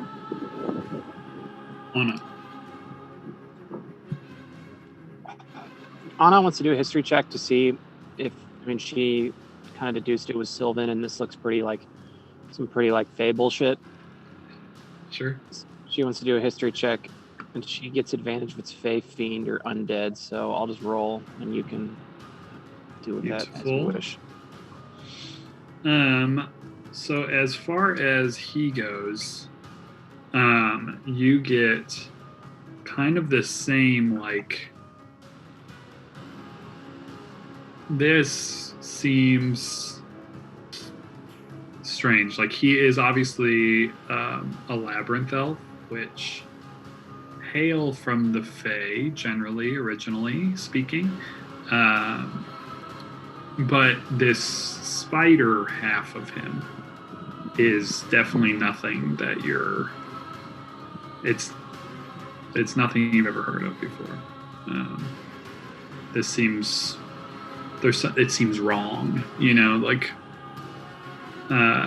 as far as you're concerned. You've never read any stories about something like this or anything along those lines. Okay. Anna will also move then to sort of there, like the mouth of the cave. And we'll sort of hold, and then we'll stop and sort of like wave people in, sort of as like Clavius is doing on the other side. What round is it? Was that round 5? Just so I is, I believe, round 4. I've been trying to use my spin down counter that I told someone about earlier, but I've not been moving it in the right time. I just want to make sure I don't. 4. If this goes long, I just want to make sure that I don't cheat. I think we're at round 4. Okay, so that was just round 4? Yes. Okay. Thanks. My best guess. Sarah will, taking your cues, kind of dash in a careful way, kind of into the mouth of the cave, like, ooh, I don't know about this. And she looks nervous. Xerxes. At the top of the round, you hear that sound of rock fall, and you feel that shaking of the earth again. And you see from above that as kind of rocks and gravel are being dislodged from over a ledge, you see these 2 massive leonine claws just, and then you see this creature using its hooved rear legs and then these 2 massive draconic wings leap out kind of over off the wall and kind of is out above you now, using its wings to guide its fall. And it is, in fact, a 3-headed beast with a single head of a dark red dragon scaled creature, the head of a goat, and the central head of a lion. The creature looks like, I almost put it down, but it is not currently exactly right there, but looks kind of like that, and then it's kind of small, but Spooky chimera. That is a spooky chimera indeed. it looks like that. It's great.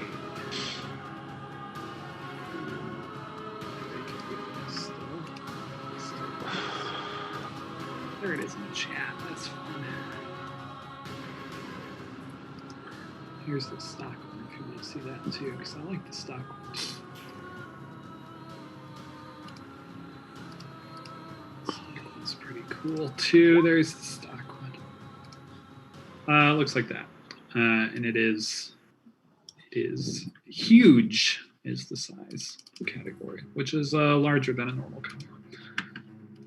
And important for potentially shooting wings. That's true. As well. Yes. It is currently about 100 feet in the air.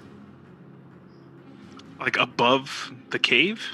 100 feet in the air above the cave? Yeah. Above the ledge that you guys are standing on.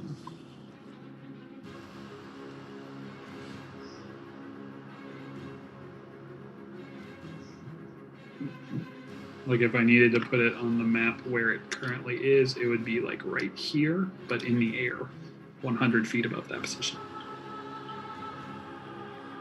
So it doesn't take a math genius to figure out that my buds up there are not going to make it. It does not appear that way unless they have some way of using a lot of speed.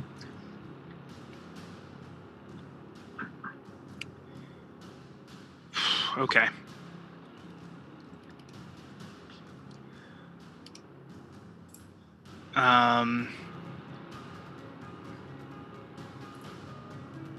He will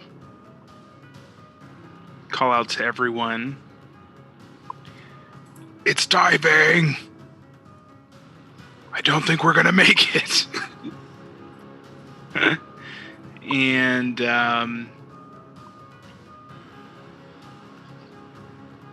Do I know where he's at? I don't know where he's at in the turn order, do I?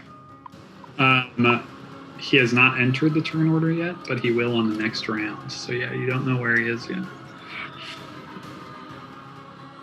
All right, he's gonna shoot it because he doesn't know what else to do. And when he doesn't know what to do, he shoots it. Gotta do what you gotta do. Yep. It's a pretty easy decision-making paradigm for Xerxes. Yeah. Shoot or not to shoot. Yep. 22. Simple, easy to remember. It's usually shoot. 22 and a 23, you say? Those will. Say, if those don't hit, let's just fold it up. Yeah. Colt Tavalin, we hardly knew you. Yeah.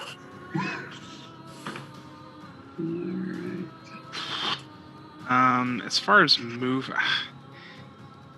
he's gonna hold where he's at because he's trying to kind of provide cover for the three above him. Beautiful.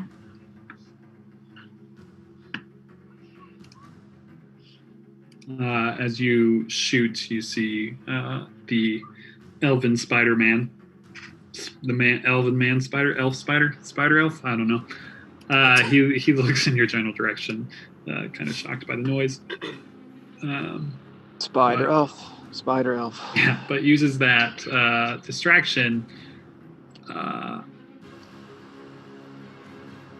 as means to crawl upon the ceiling of the cave and in to said cave.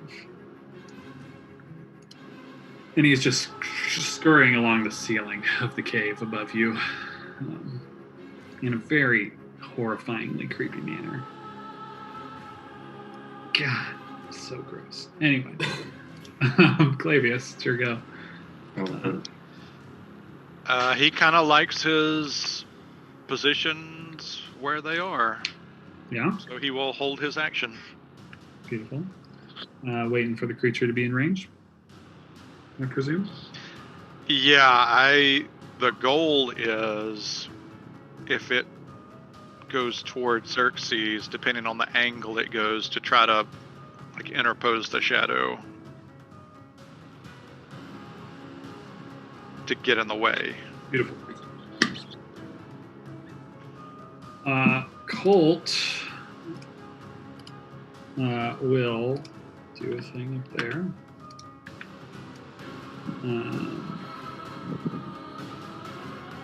No one other than Saru close enough to see him kind of fiddling with some case that seems to be like some kind of chest or something, and he ends up flipping the lid open and like turning back with this look on his face like, fuck.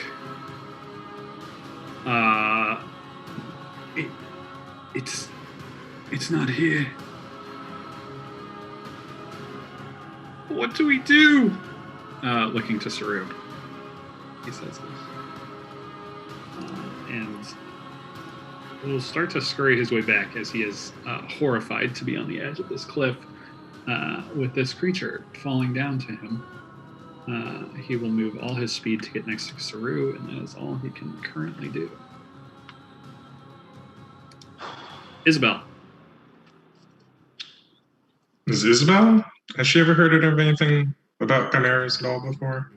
Roll an Arcana check.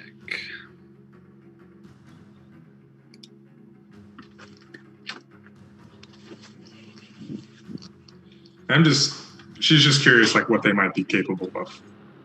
Yeah. So she's definitely, with that herd of chimeras, read about them. Everything she's heard or read, the size has never been mentioned as something this huge, if you will.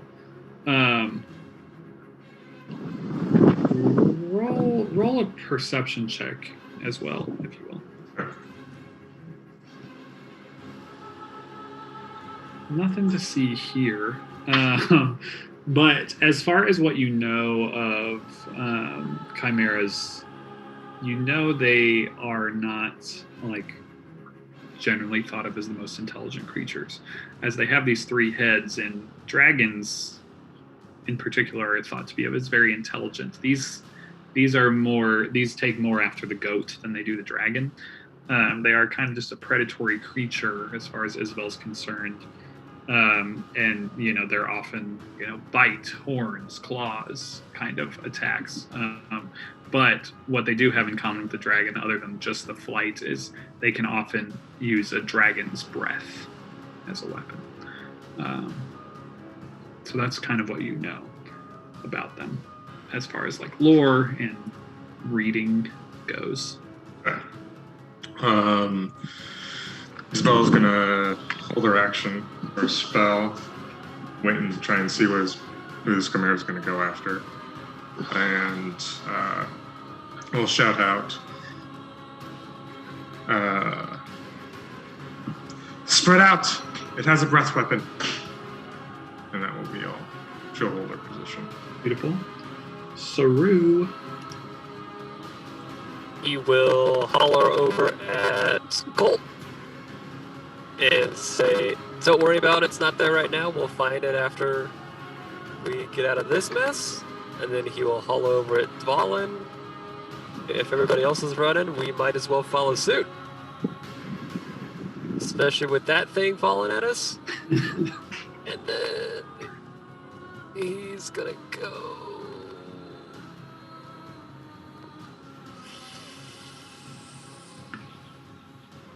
He would just normal dash. Not cat dash. Not cat dash.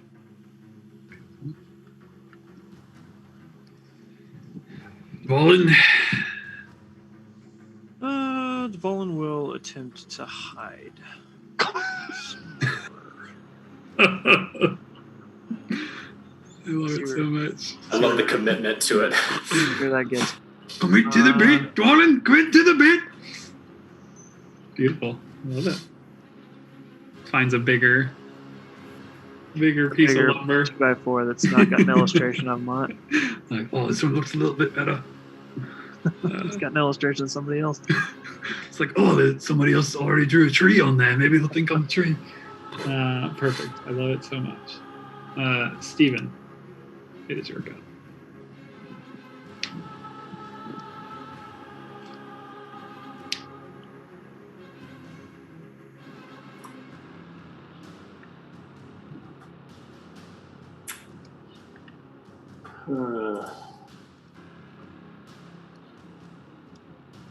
And you said 100 feet above us? Yep. 100.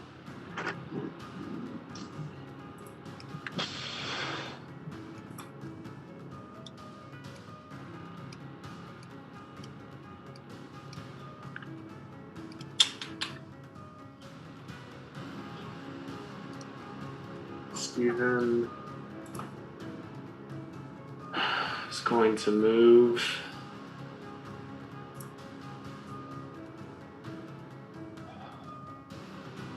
into the mouth of the cave.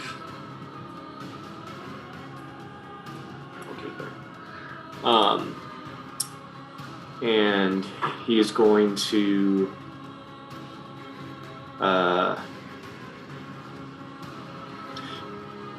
I'm going to hold my action, but I do want to do one more check if that's all right. Yeah. Xerxes shot it.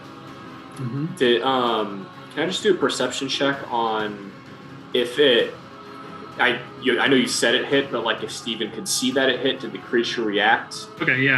Because this is now just my medicine. 1 in a million theory of just wants to throw out the illusion possibility.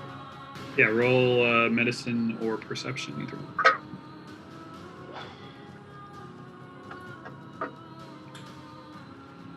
You were unable to tell. Either it is just such a large creature kind of falling at this like speed, like you didn't see a reaction, but you're also not confident that you were like paying attention in that moment. Then Steven's going to hold an action. If it looks like it goes after one of his 3 amigos way out in the distance.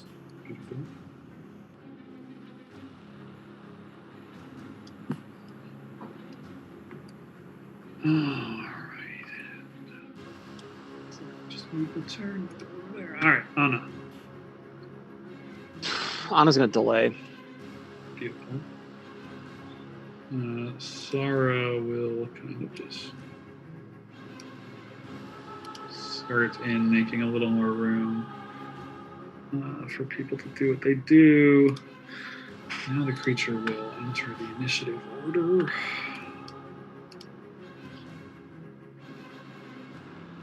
Come on, old man. Ooh, that's a good Put a little one. pep in your step. That's a good one for everyone. Yeah, that is. We like that. Xerxes, it is your go.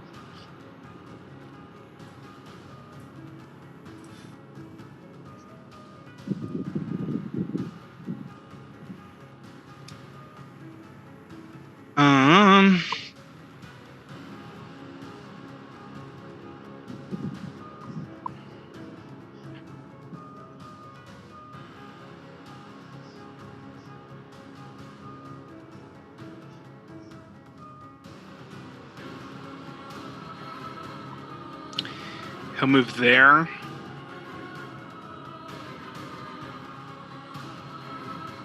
And shoot twice.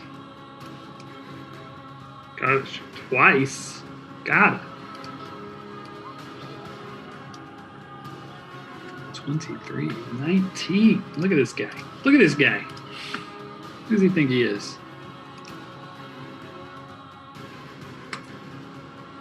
Both hit. Great damage pulse. I've actually put in like a not insignificant amount on those Lethal 4 hits. amount of damage. You've been above 10 on all of them, I think. Could be the difference between life and death for Dwalin out there. Who? Oh, sorry. The person hiding behind the 2x4. Nick noticed a flaw in his character build, and he's just wanting an easy way to like, oh, you made my brother Dwalin? I'm Dwalin. I'm Dwalin. Dwalin fell off that cliff.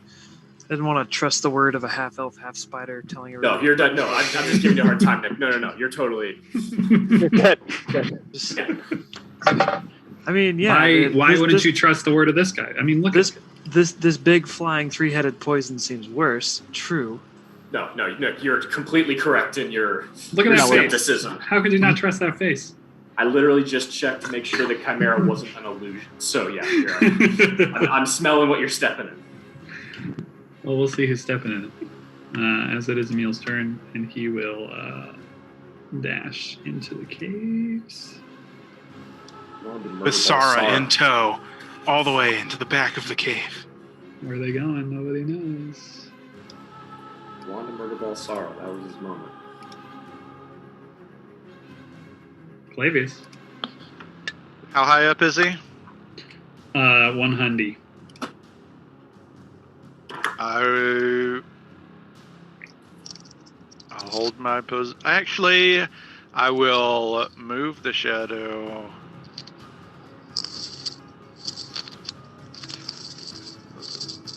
There. And I will move him 30 feet in the air. Nice. So like 15 and 30 Pythagoras. Love it. 30 feet up. 30 feet up he is. And just right 30. Boom. Colt. Shit! Where'd Dwalin go? And he will run, catching up with his 50 feet of movement, dashing to get there. Isabel. 10 people begin to catch up. Although no signs of Dwalin. He's this Sneaky mystery. boy. Sneaky boy. Didn't know he rolled up a rogue, did you? Isabel will go up against the wall, waiting for everyone to get scared, and will hold her action or spell. True.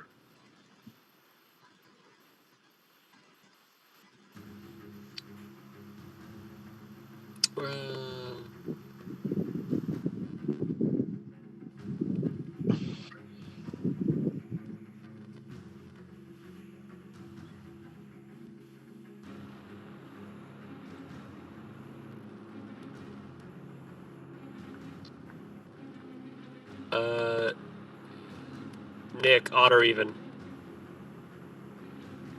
Even. I love that. He notices that Dwalin is not around. Nice. Seems fair.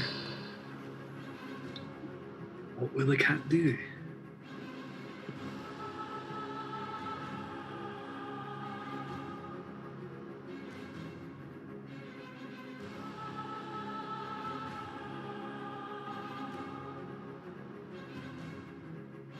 He would dash.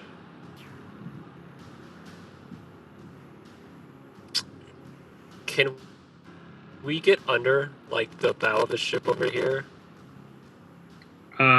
Like, is it like the ship is teetering on the cliff, but there's room to walk underneath it?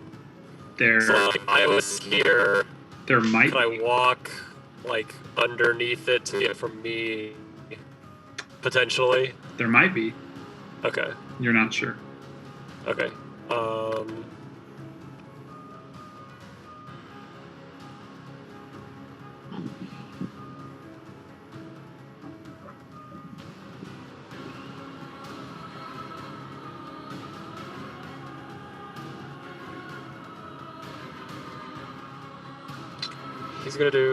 He's gonna yell at Steven.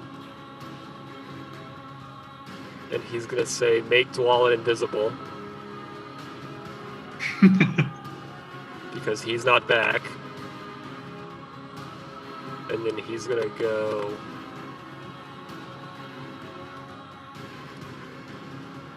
there.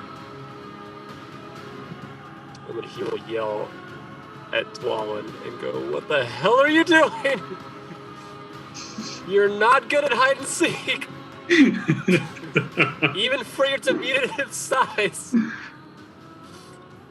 Steven just turns and looks at Clave. He's like, what the fuck did you just say? Twalin's axe is like sticking above where he's hiding, like shining there in the light. And that will be it. Dwalin, it's your turn. You're being called out for your bad hide and seek. Fallen gives the John Cena signal to Saru. I just had a thought too. He is wearing heavy armor. Does he need to be rolling everything at disadvantage? Stealth checks, technically, yeah. Stealth checks. Mm-hmm. Technically, yes. Nice. They haven't.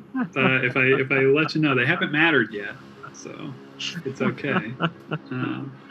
But yeah, his klingling and clangling and gleaming in the sunlight hasn't helped.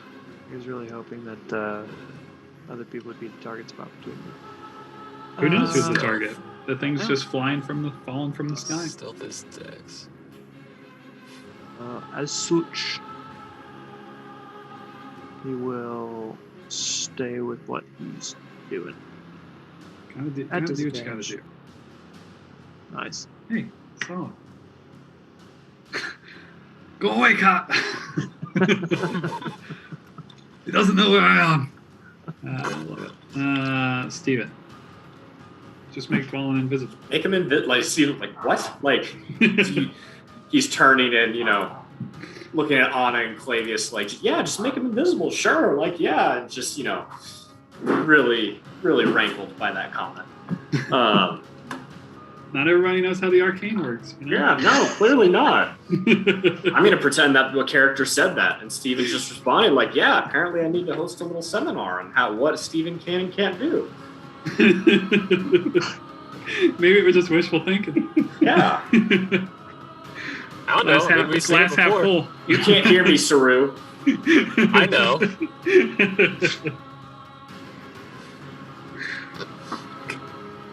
What you got, Steven? Remind me, because I've asked you this before. If I hold something, I can only hold my action. I would lose movement and bonus action. Correct? Yeah. Unless you want to move in the turn order. You can. Like I could completely tank everything? Yeah, you can But delay. wait. You'll just appear later in the turn order. Do I get to choose when? Yes. This is like a Pathfinder holdover, but I'm totally fine with it. Okay. Steven wants to delay until he'll go right after the Chimera goes then. And so because I have no idea what this is, I get my full economy of actions and movement, right? Yeah, I'm just going to put you at 12. Cool. Love it. And who knows? We may change this at some point. But Yeah. For now, it's totally. Probably a little OP for Steven, but Anna. he's not going to break it, I promise. Yeah. It's fine. That's words. It's fine. It's fine for now. This is a huge creature. I can't do momentary stasis on it. Everything is Yeah, huge from now on. Anna also she delayed last turn to nothing, so she'll do the same thing again. Beautiful. It is its turn. And it will hurtle down 60 or so feet. And then it shall emit, with all three heads, a powerful and terrifying roar. Simultaneously, all three heads emit this horrible sound. And I need all you southern folk, I believe. Yeah. Colt, Xerxes, Isabel, Clavius, Anna, and Steven. The other people are too far, just based on Pythagoras. I need you all to make a wisdom saving throw. I guess I have to roll Colt, huh?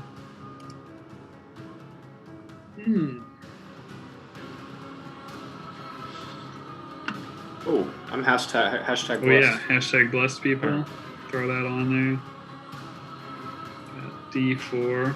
Ooh, that might be big. Could be important. Alright. Anna does have disadvantage on her wisdoms right now. So, okay, so 10. Excellent. Xerxes, Steven, and Clavius, you all pass.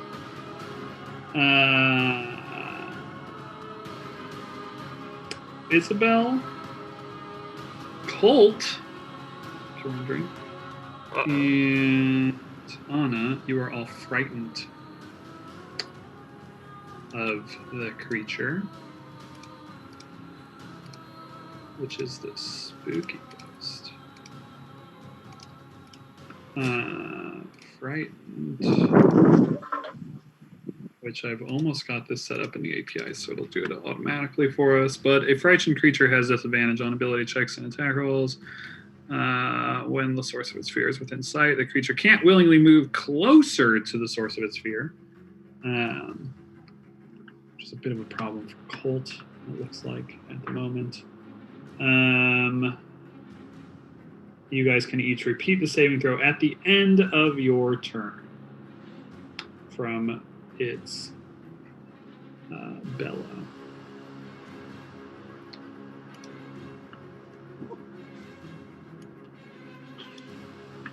And that is its turn. Steven, it is now about 40 feet above the ground. And it just went straight down, right? It didn't... Yeah, it's kind of like, seems to be coming at the ground and its wings are kind of starting to come out. But yeah, it's still 40 feet above, so it still has time to adjust its trajectory. Okay. Well, Steven Can I do a quick Arcana or Nature if it had to check if it has any damage immunities? You can certainly try. What do you want? Arcana. Not sure. Okay. Then Steven is going to throw a bolt of lightning at it. Love that. Dexterity. 7. 27 points. You see, as the lightning strikes into it, you see it curl around it, and the creature roars. Doesn't seem to like that. It reacts as you would expect. Cool. That is Steven's turn. Beautiful. Can Anna move in the initiative order behind Steven just for the sake of rerolling the check? Absolutely.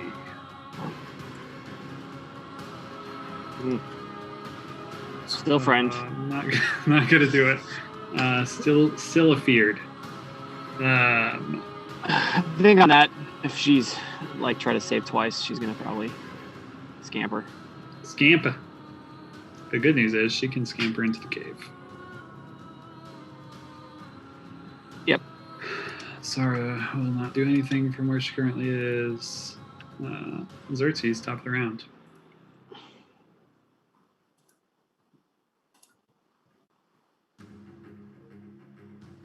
I mean, he's made himself quite the target here. With the big bang. Bang, bang. Bang, bang, bang, bang. Bang, bang, bang, bang. Quad bang. Sounds like a Saturday night, am I right? Up top. Okay. Just got canceled. You don't know me. He's going to reload his weapon. And he's going to also have his eyes glow really white and wings appear behind his back. He will fly 20 feet up into the air. And he will shoot. Shoot her. Shoot her. Thank you, Croft, for at least giving me a smirk for that. A 10 shall not. No problem. Shall not hit. That's what I figured. And then he will call out to Saru and Dvalin, saying, "Come on, let's go." Let's go. That all you got?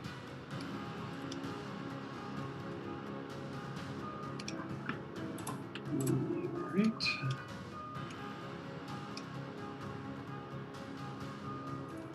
Does some stuff in the cave. Ba, ba, ba, ba, ba, ba. Clavius. What are the rules on dragging halflings? The same as dragging anyone, unless you're dragging them under willingness. If they're willing, then you can drag them at full speed, unless it's like something really heavy. But a halfling, I would say you could drag a halfling at full speed if the halfling is willing to be dragged. How much does he weigh? I don't know exactly what an average halfling weighs. I would say like 60 pounds-ish.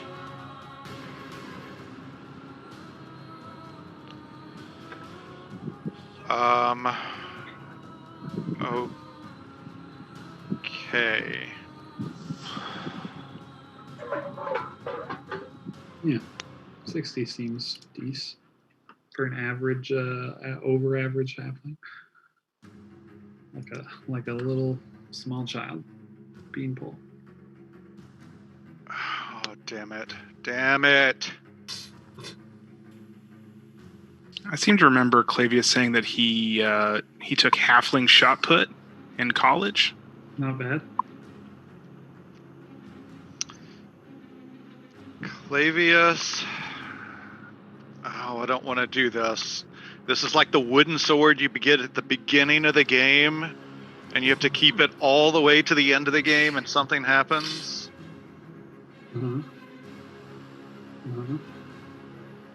Clavius is going to, and tell me if this is an action or a bonus action. Gladly. Is going to dump out the handy haversack.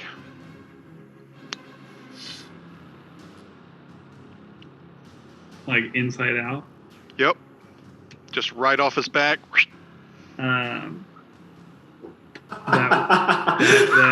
That will be an action to do that. All right. As it will be the interact with object action. But yeah, you can absolutely do that. He will dump that out, which And will... yeah, as you turn that inside out, everything that's in there just scatters across the ground. Just in a just big mess of shit. Which will be a spyglass, a regular component pouch, 250 gold worth of inks and fine paper, fancy robes, 2 black iron coins, son of a bitch, a wine bottle,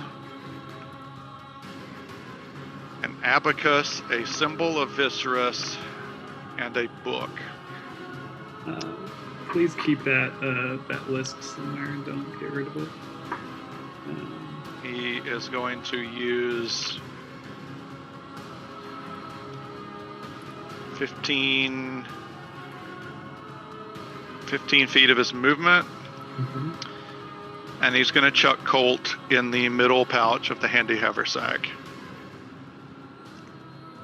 What do you say, Colt? I'm going to tell him that I am taking him to safety. Don't look at the creature. Just look at me and trust me. Roll a persuasion check. And I will use my last bottle cap. Amazing.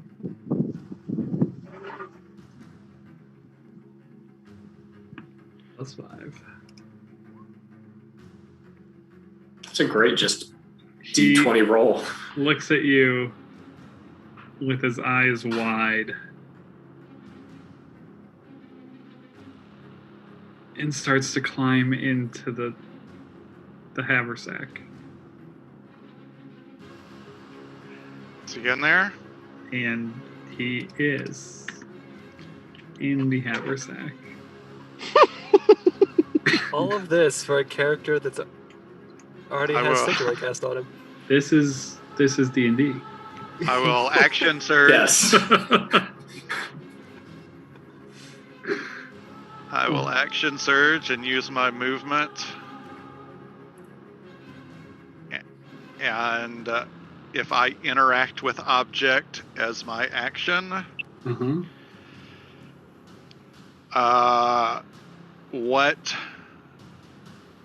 how many things can I pick up? What I'm trying to you're trying to scoop something?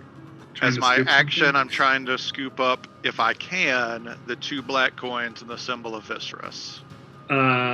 Make an athletics check, or make a just a dexterity check, just straight up dex. You can get 2 of the 3, your choice.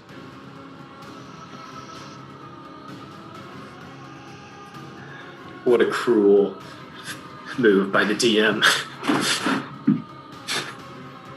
Just put my halfling in a bag. Should have rolled better. Stern but fair. Can't believe I wasted my bottle cap on him. I should have used it on this. Both straight rolls. Who would have known? I'm gonna pick up both of the coins, both of the black coins. So yeah, you easily scoop both of the black coins up off the ground and hurry into the cave as Colt begins to suffocate.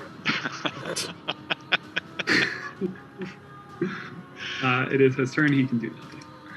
Isabel, Do I make the roll at the beginning or end of my turn? It is. Creature can repeat the saving throw at the end of each of its turns, ending the effect. So you can still act, but you can't end the effect until the end of your turn. So it's a bit of a pickle from where you currently are. Yeah. If moving into the cave is your aim.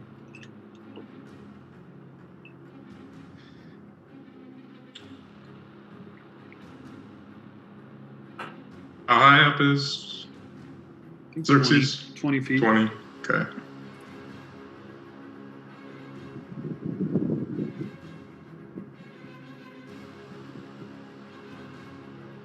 Do you think he's within 30 feet of me? Xerxes? Yeah. Yeah, totally. Okay. I don't care Isabel, about Pythagoras. Seems fine.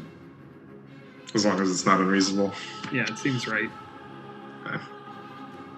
Three-dimensional maps are not Roll20 strong suit. So. Isabel is going to cast Sanctuary on Xerxes. He seems to be the closest to the creature. And tries to take a step forward and towards the cave, but instinctively takes a step back instead. He finds himself unable to do so. Gotta do what you gotta do. That's it. Saru. Don't you reroll the save? Oh yeah, now reroll the save. Yeah. Definitely gonna want to do that. Not gonna do it. Not gonna do it. Still feared. Best fucking miss save too here. Yeah, I was gonna say +6. Saru. What have I got going under the ship bow? Let us learn. Can I go under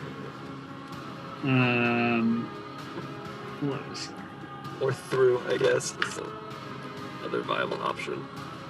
You can. There is some room underneath that you'd be able to skirt along. It's probably easier for you as you have a climb speed. That it might be difficult for others to move through here, but it's possible, but just a little more difficult, i.e. difficult terrain down here. You have to be a little extra careful, but you're able to move across it rather quickly, kind of underneath the bow of the ship. So normal speed for me? Yep. Okay. I would go there. So coming from reiterate. along, just the cat appears right next to you. Peeking up over the cliff or whatever. I reiterate. Not good at this whole hiding. We should go while Xerxes has it preoccupied.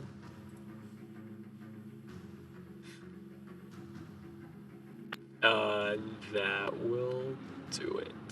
He's really blown up your spot. I mean, you've just been rolling so hidden. good on those stealth checks, just so good that he's just really blowing up your spot. Ruined it. Anything else, sir? No, that's it. Well,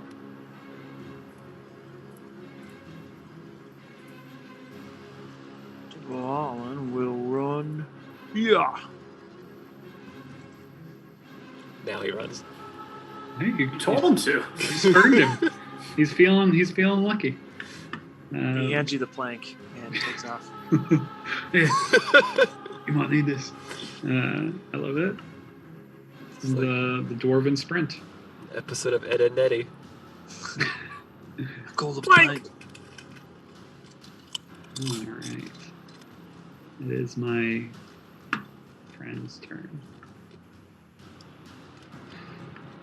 What in the world will he do? Dwalin, you see one head turn and look to you. The creature as it's flying, noticing you run by. Clavius, you see one head is trained on your shadow, and then Xerxes, you see one head is trained on you. It seems to be quite aware of a lot of the things that are going on around it. Very high passive wisdom. It will kind of swoop down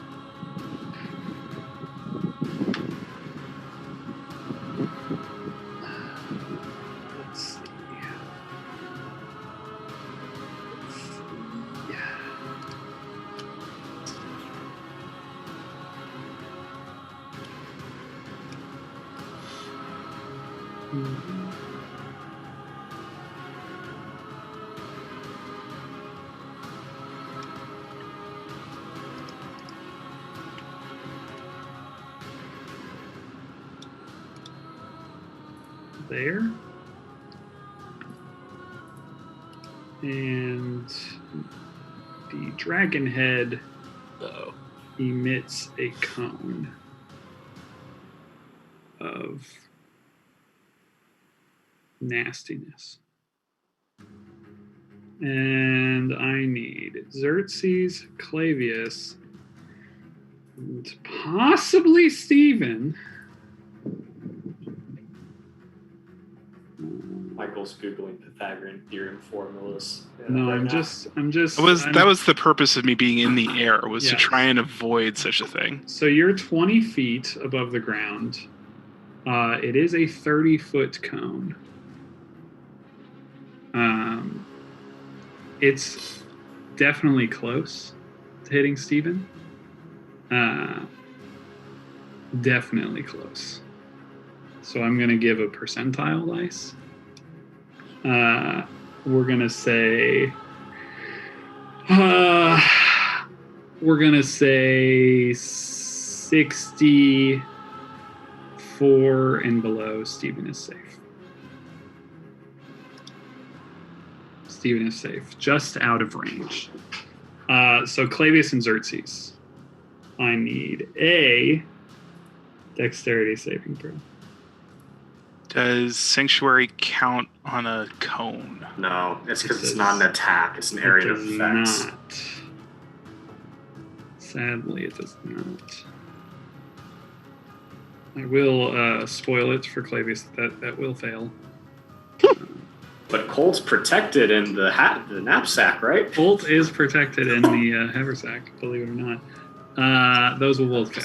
Those will both fail. You will take full damage. The first is... Please fire. You said fire, right? There is 46 fire. He to said start. he said He said dragon. fire. He said all right. He said He didn't say massive. what Let's kind of go. dragon. Let's Well, go. 12 points of fire, so Xerxes will half that, 6 points of fire. Clavius will full that to 12 points. And then there will also be the acid damage. Ooh. 17 points of acid. You know what? That could have been a lot worse, team. That is... No. Is that... Says the guy that was under 64 on the percentile. Hey, I'm just remembering the first spider threw out a 31 poison damage on the first roll, so this didn't even come to that. So that is its turn. Steven.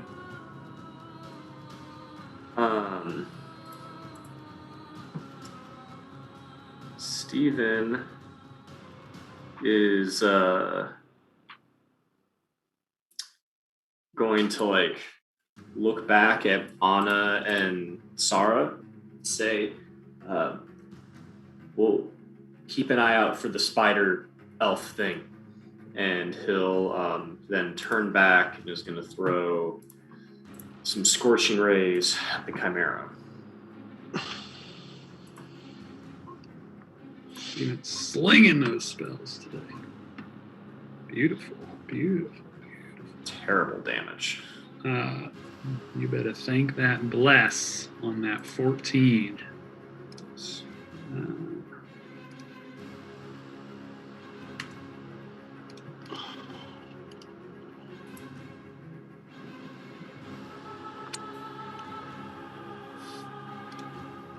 All right. All three hit, I'm guessing. All three hit. And I'm sorry, colorblind guy can't seize no. that dot. No, that dot is for me. That dot is Your not fire it. breath. Yeah. Nope, Yeah. that's what I figured. Yep. I could use the on fire logo for that, actually. Whatever, no, it's fine. I just wishful thinking.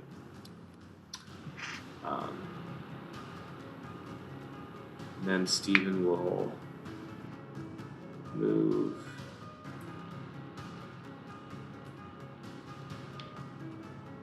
right there and shout for Clavius to get to the cave. Beautiful. Anna, before your turn, the Chimera Corruption will take a legendary action. And it will, now that it is in range, take a tail attack against Xerxes.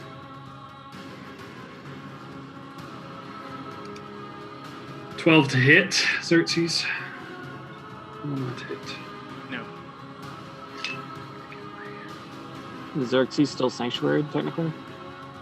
Oh yeah. Yes, so he it is. will actually it will roll to even be able to do that. It will actually fail. So the 12 to hit would have been on the shadow. It would have had to change its tune, and I think it would have missed the shadow as well. Beat. Anna, it is your go. Gosh. Just maybe better to Terrifying. better. It's a scary, Such an scary old monster. person.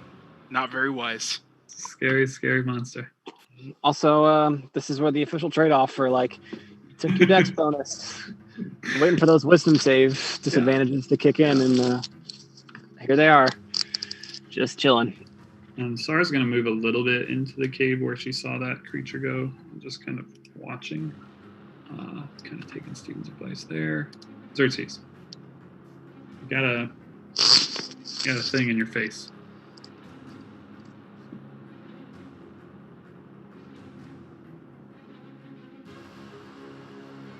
Can I levitate myself down a little bit?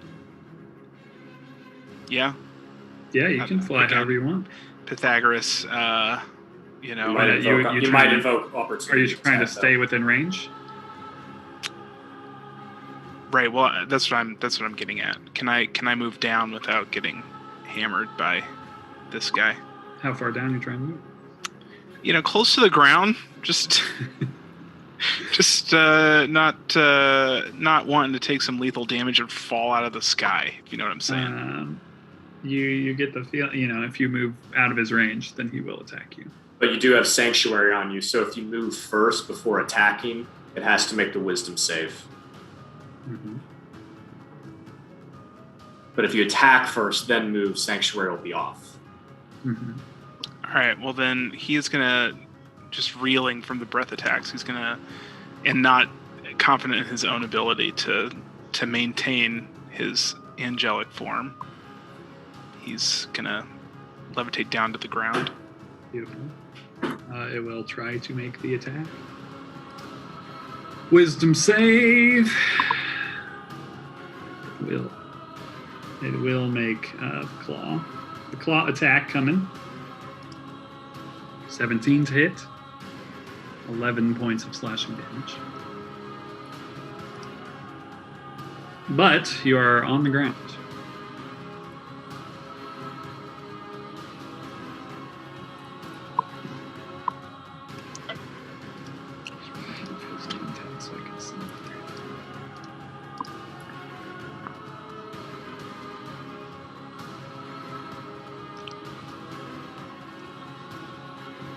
He'll kind of snarl at it and say, "You're gonna have to do better than that."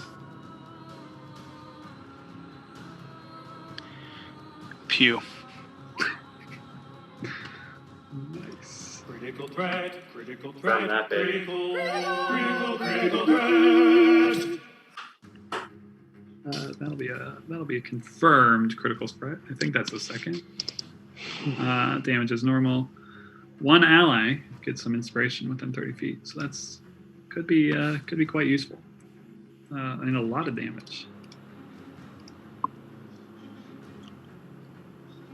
A red dot did just appear.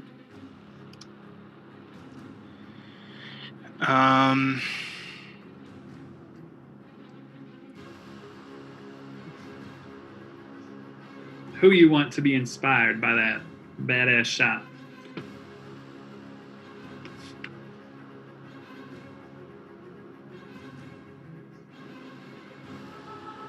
I think it's got to go to my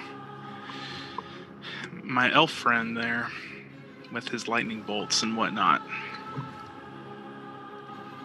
Beautiful. And then he's going to fire again. Gotta do what you gotta do. Yeah. 24 will hit. 30's going to account for like 3/4 of the damage on this guy. It's done a number on him. And also fall. Done a number on him. Drag my body in when it kills me. I can't. I'm scared. That claw attack bloody you too. How much do you weigh, Xerxes? Ever been a bag of holding before? Clavius. Bonus action, second wind.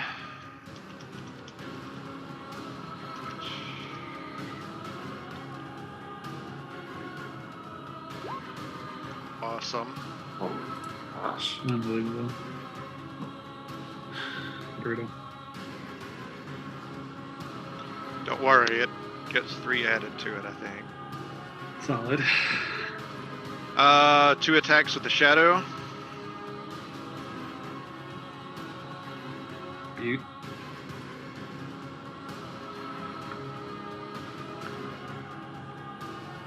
Neither will hit its natural armor. Oh, damn it. I meant to use my action to let Colt out.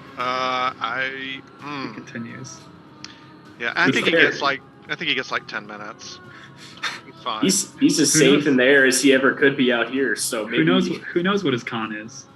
This is only the second round. Oh, just a minute. The halfling that has a ranged attack rolls rocks. I'm gonna stay right there. Beautiful. Colt continues to suffocate. Isabel.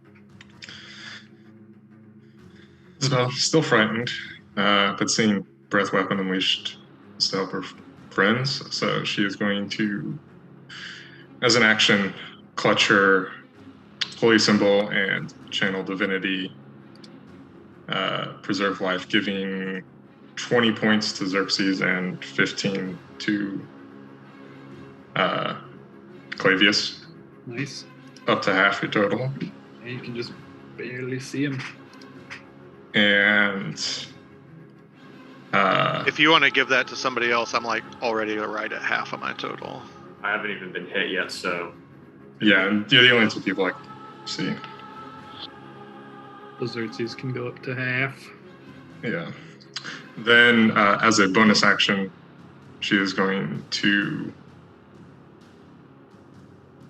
cast a healing word. Healing 9 points to both of you. Nice.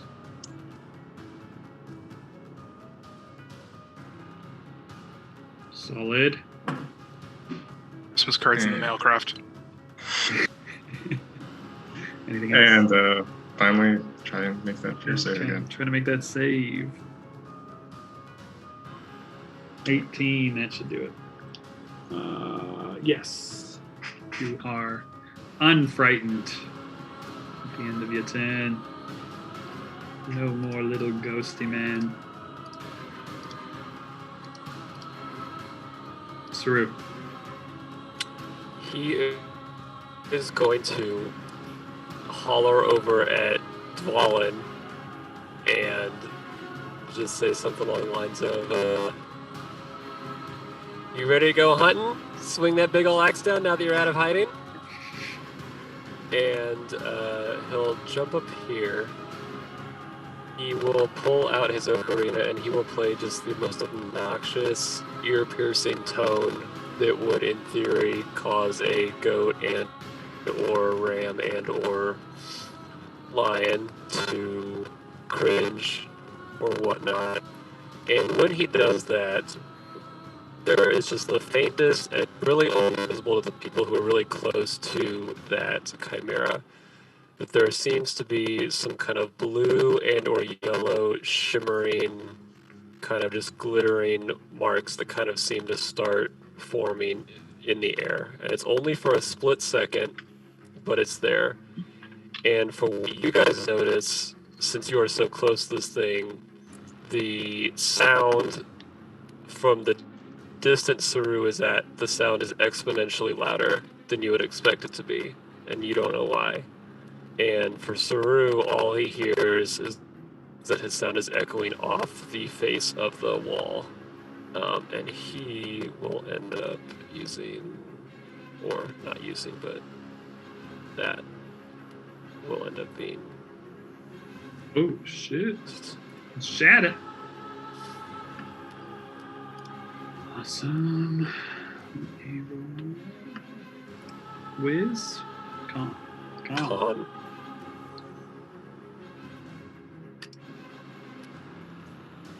He has a really good con.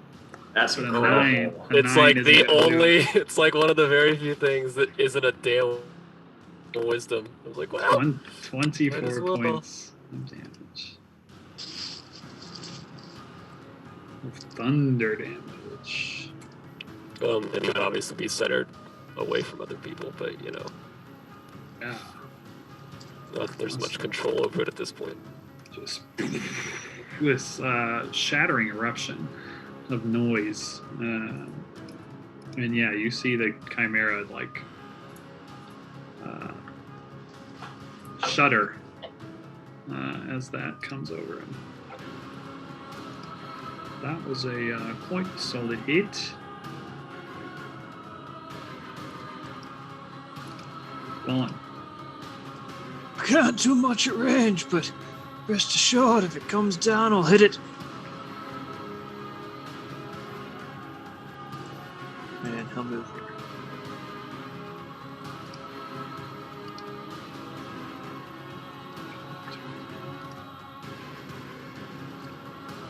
Here I will.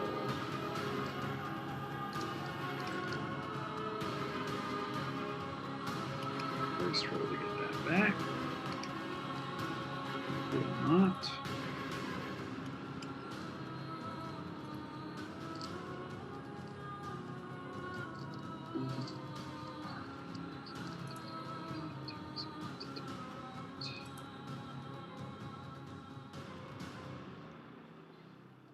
The Chimera will swoop in a low arc, land here. After that happens, and it will use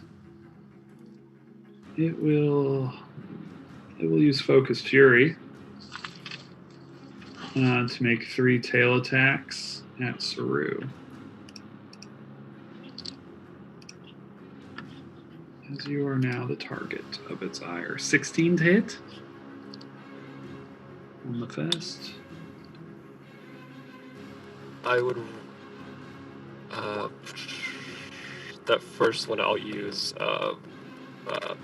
Cutting words is the one I'm looking for. Roll that D8.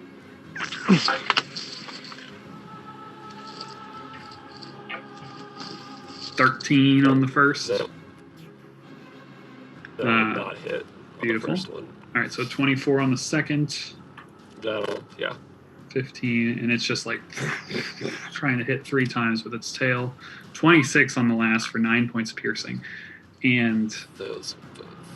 as just as a note, that was a very good use of cutting words for if the Chimera Corruption lands all 3 hits on a single target, the target is knocked prone. And then as a bonus action, the creature can make an additional tail attack on the prone target at advantage. So, very good use of cutting words because you are not knocked prone. That is its turn. It is on the ground. Now it does not have that ability either. Gotta use bleed to note that because there's no bleed happening. And it is Steven's turn.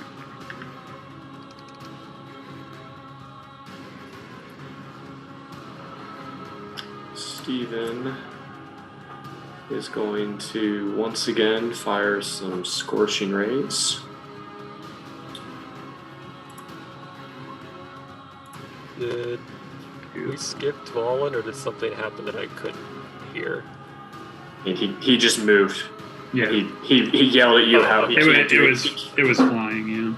Zoom was being weird after I attacked, so. Okay. He could not reach it. Those will both hit. Yeah, I've got one more cone.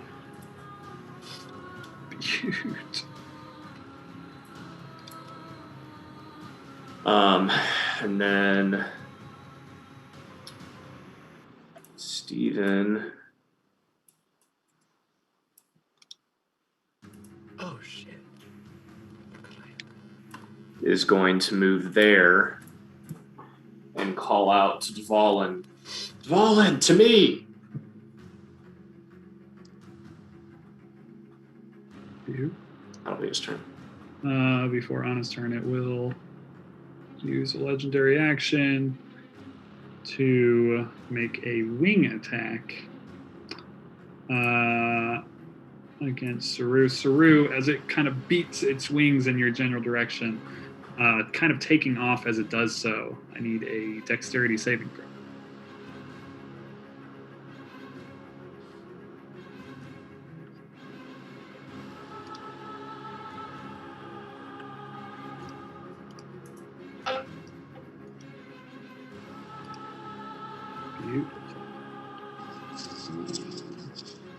You are able to kind of like hold yourself there, kind of shielding yourself from the blow, and you actually take no damage and you are not knocked prone. And it flies up into the air. Can move half its speed. If you would like to attack, you can. It is flying 30 feet into the air. Yeah, I would strike back at it. Beautiful. Does it have to be a melee? Yes, unless you have whatever the feats are that allows you to do that. 17. That You would technically have to be at disadvantage too, right? Because he's prone. Nope. I'm not prone. No, you don't have to. Yeah, he's not prone, but yeah, you don't have to. I don't think. Prone. That will hit. And it flies up, and it is now 30 feet in the air, moving half its fly speed.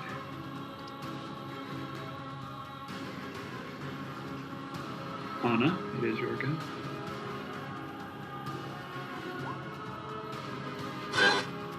It's not meant to be. Very scary creature. Very, very scary.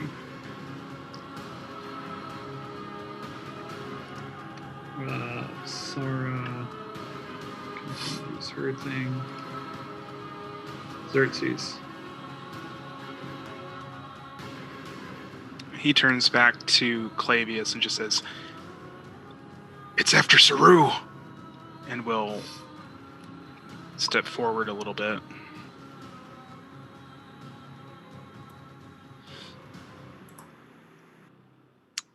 And he's gonna take aim at it as well. Expending 2 grip points, Mr. DM. 2 dose grip Don't do points. that. This is I've only got 1 shot on this round, so I'm gonna make it count. Oh my god! You were saying?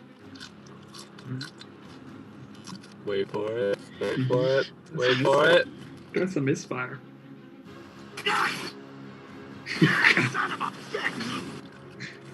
You want to confirm it?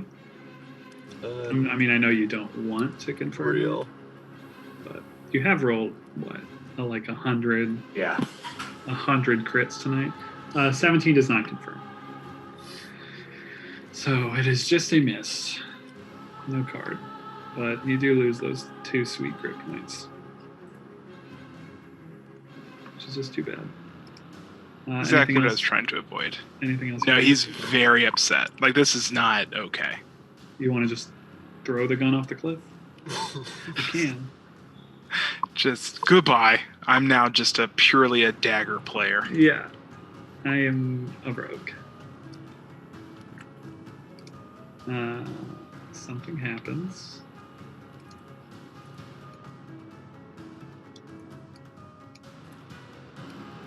Sounds spider-like. He decides to help. He eats Anna. Oh, mother. 4 phase spiders on the ground just appear in existence in this kind of like half circle around the entryway of the cave, and are like looking aggressive, but all their butts, their carapaces are kind of facing towards the cave as they make this arc around some of you. And they seem to be in somewhat of a protective stance. That's what happens on his turn. Flavius.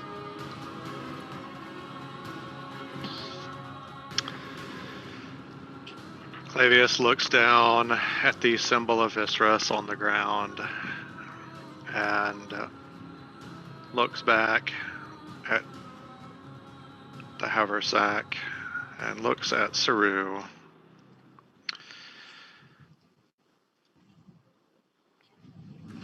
Don't ever ask me to go in that bag.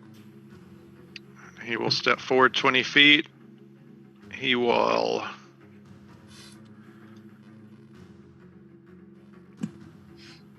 call the shadow there, which I assume it has to go up some, so it's more than 30 feet out of range, so it'll disappear at the end of the turn. Beautiful. And we'll use his last Unleash Incarnation. That'll hit. That will not. First roll.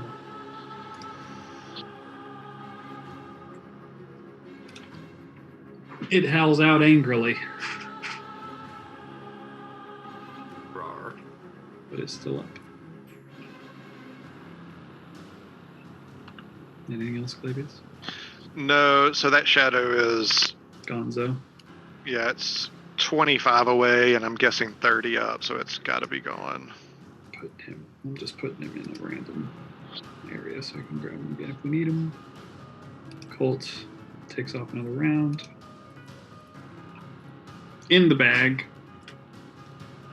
Gotta learn to use this spin down counter as a thing instead of making hash marks on a random piece of paper. Isabel, it is your go.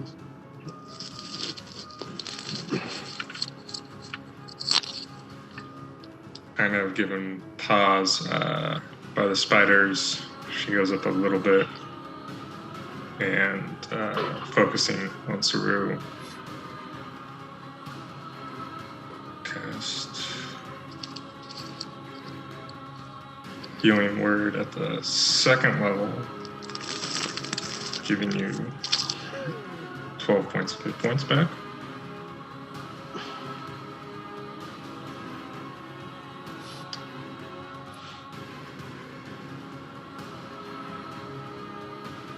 And just take the dodge action.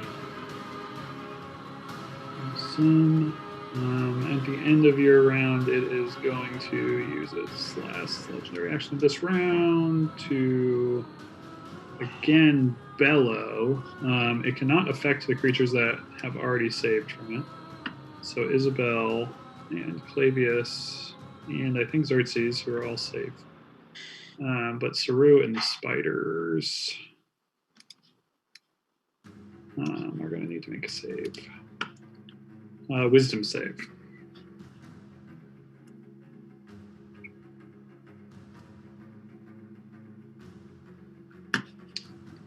From Saru and the spiders. Great band. Saru and the face spiders. Yeah, Saru and the face spiders. Hey, twos are fun. I think that last face spider is probably safe, just from. Yeah, he's on it too. Steven, did you have to make it the first time? I saved the first time. All right, then you're good. So that last phase spider is the only one good. You are all frightened.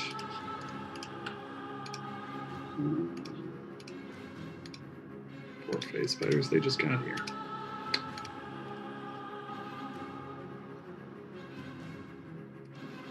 And Saru, it is your go. So, thing is 30 feet away from me.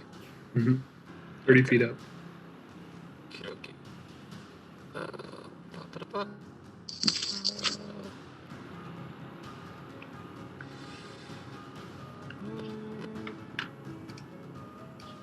I've already get angry, so why not keep going? Unfortunately.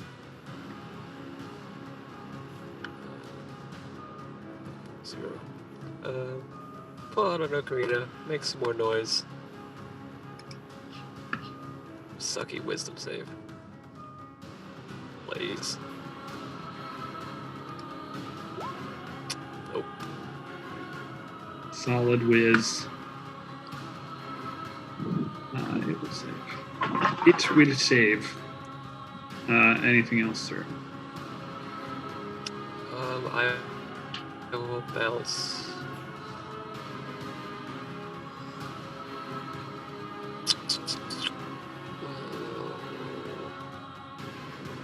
Over there. Yeah, you have a ton. You have a ton of speed, so you'd kind of be able to arc around it. Well, and since it's up, I figured since it was 30 above me, it wouldn't. But yeah, either way, yeah. Because that's even that's not even my full complement of speed. cat speed. But Yeah, you would be able to I'm arc good around there. it, and it's basically right above you. I'm not that worried about that. The ball. I'm back. Use your rogue surprise rounds. Yo. Boom.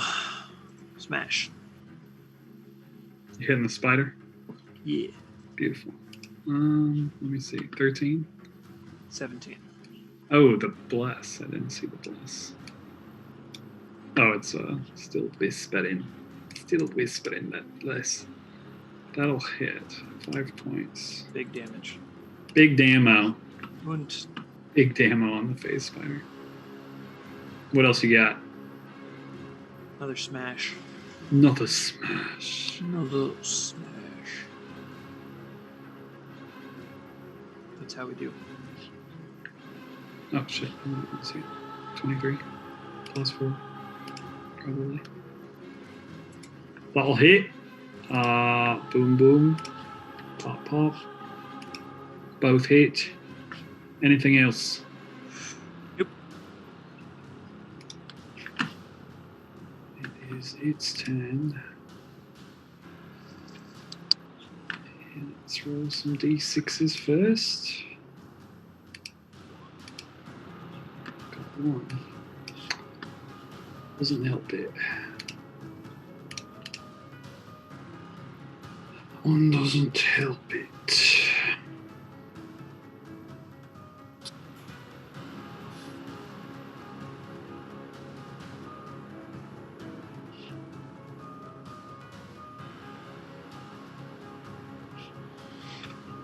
It flies in an arc and starts diving down over the ledge. Mother.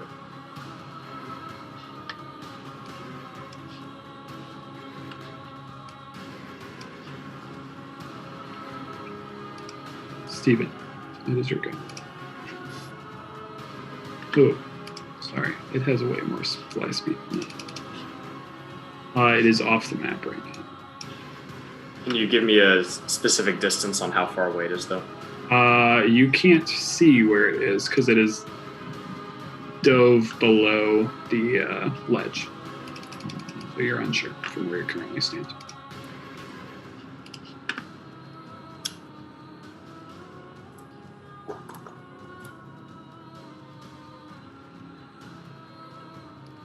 That is where it kind of disappeared over the edge, is where its token currently is.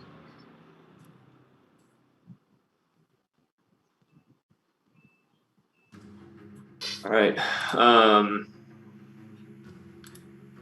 Steven will shout at Dvalin to let the spiders be. And he's going to run this way.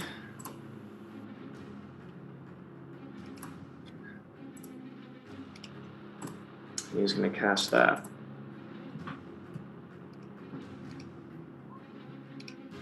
Butte?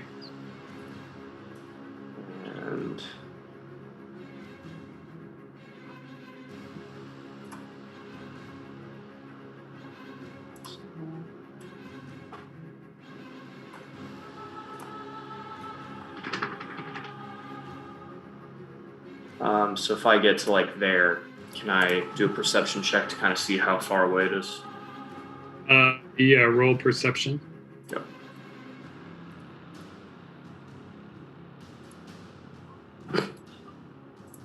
It's hugging really tight to the wall, and there are a bunch of overhangs. You get a glimpse of it as it kind of moves out of like your visual range. Sure, but I can tell for sure it's going down. Yeah, it's like going at an angle and down and kind of swooping. Yeah. Okay. Then I'm going to use my final 30 feet of fly speed to go after it. Beautiful.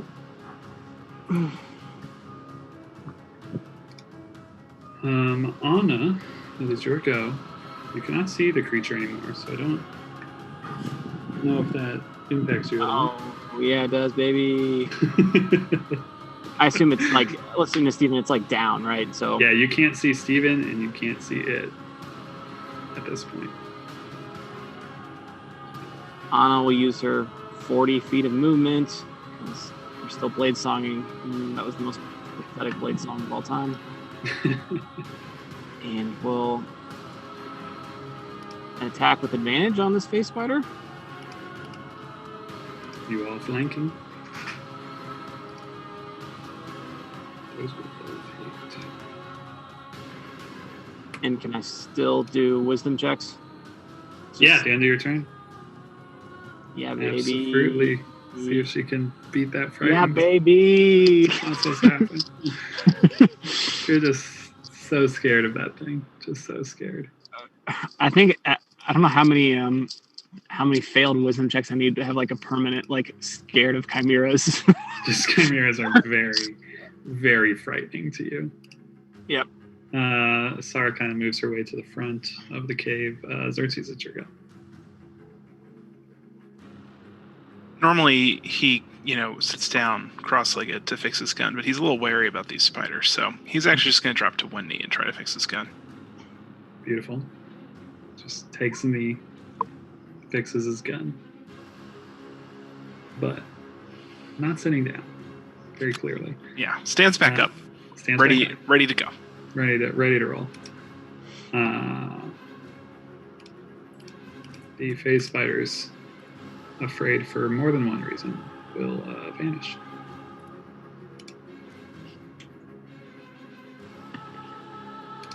Clavius.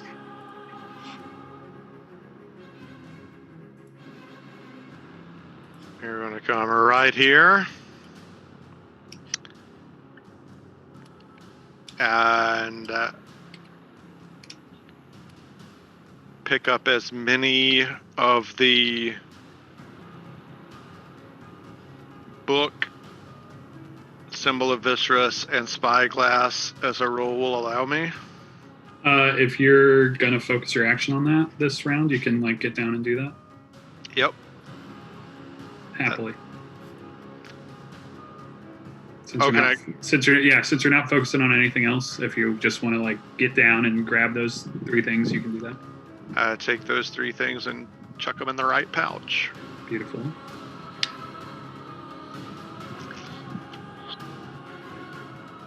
Another round ticks off for young Colt.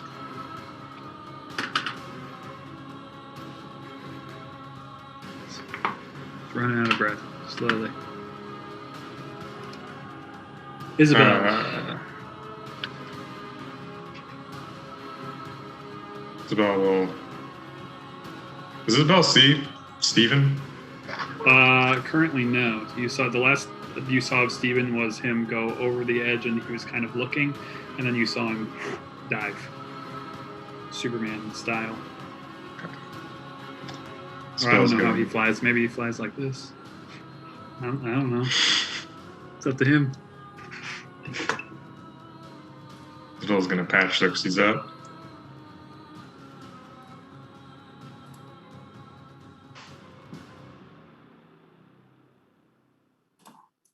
And we'll begin moving towards the edge.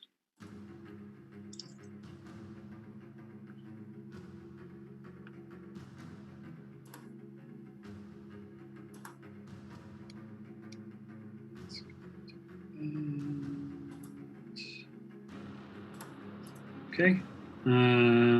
Saru.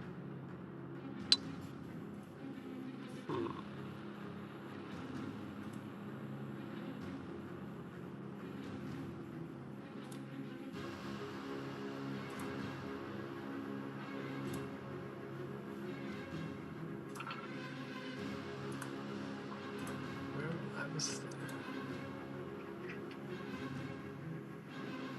very good. There. Could I have wisdom saved on my last turn? On the same turn that I got frightened? Or do I have to wait a full turn?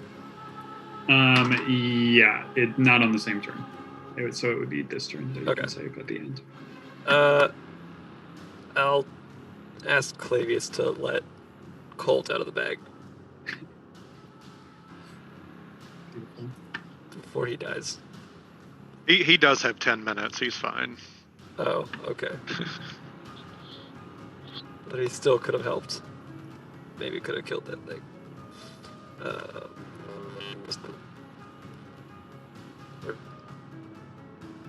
something. Yes.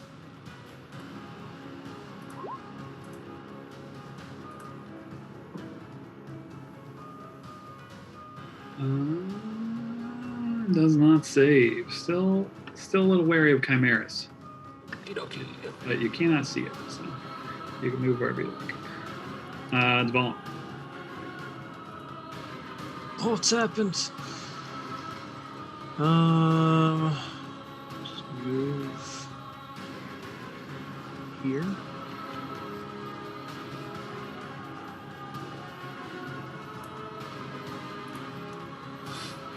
Stephen, was the to me still standing order? No, you kind of missed the moment when you went for the spider instead of Steven. Steven's gone. Yeah. There you go. There you go. You were gonna get that fly if you had come to me. You saw a man leap over the edge. To me, Dvalin. Yeah. Suicide pact.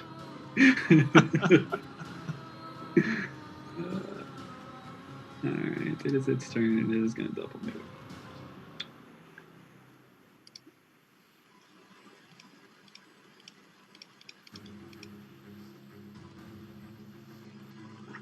Butte. And it is your go, Stephen. Steven's going after it. He knows it's faster than he is. But do I think I can get within 120 feet of it? Or is it that far gone? Roll a Perception. roll a survival as you're kind of navigating close by the edge.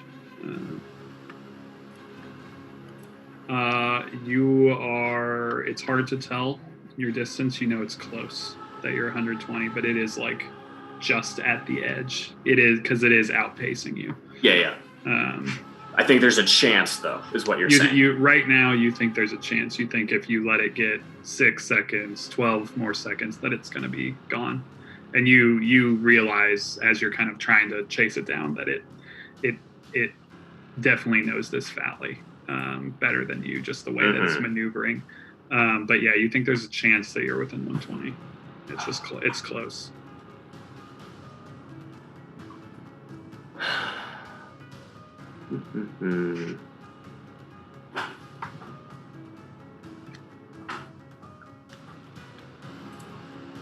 All right, I'm gonna use some scorching rays.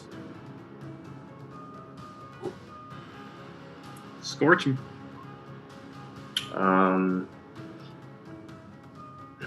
I'll use my bardic inspiration from Saru because I don't remember if that hits. Beautiful. Should hit now.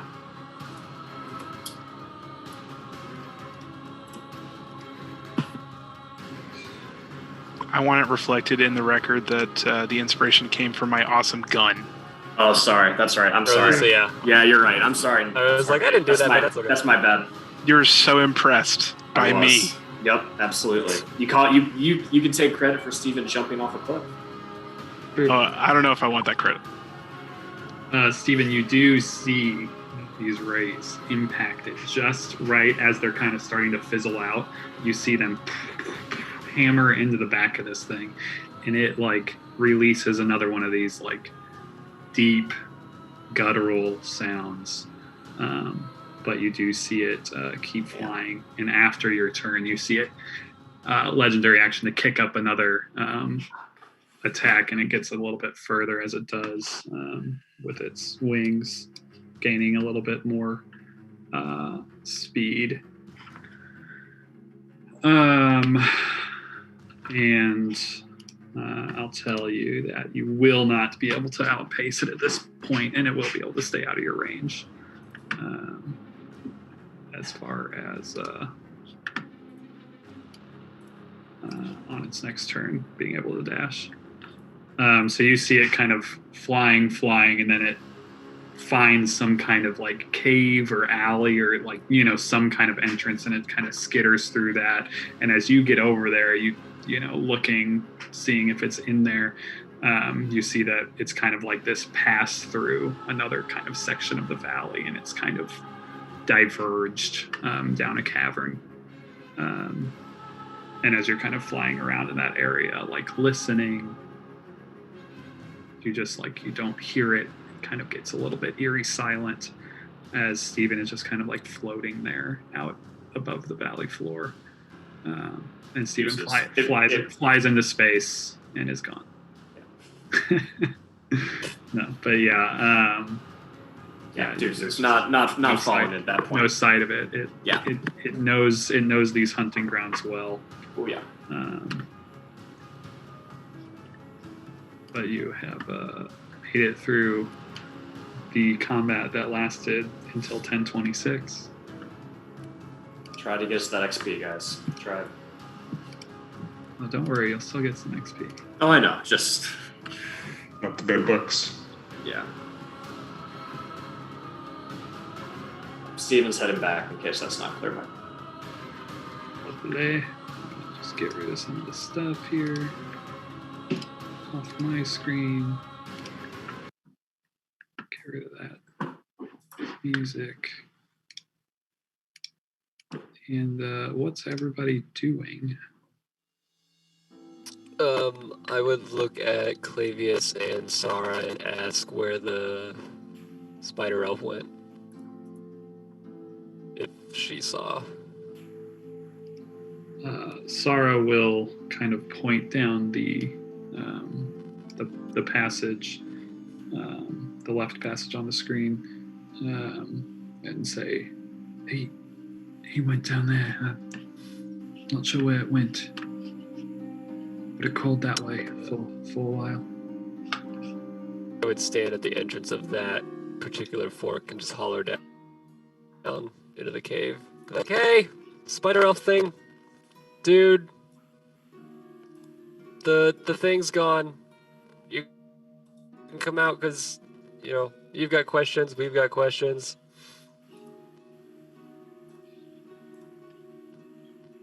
And he'd go back. Roll a persuasion check.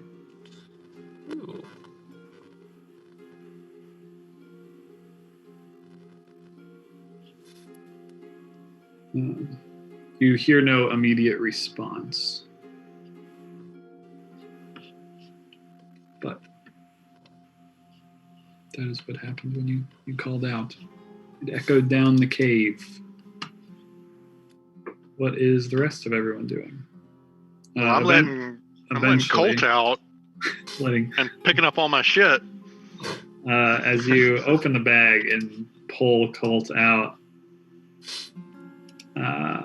being the only one amongst you who would fit in a bag of holding, especially the handy haversack.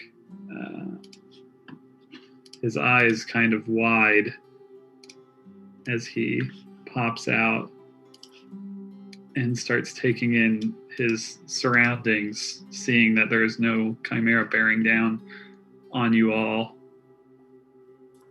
He's like, it's a bit stale in there, but that worked out well. Thank you. And he kind of tries to help you picking up whatever you're picking up off the ground, Clavius. I don't think your friend Roscoe could have fit in there. Just putting it out there. Clavius will very solemnly say, running toward where you knew the power source was in the face of something like that beast, instead of just tucking tail and run, was one of the most heroic things I have ever seen.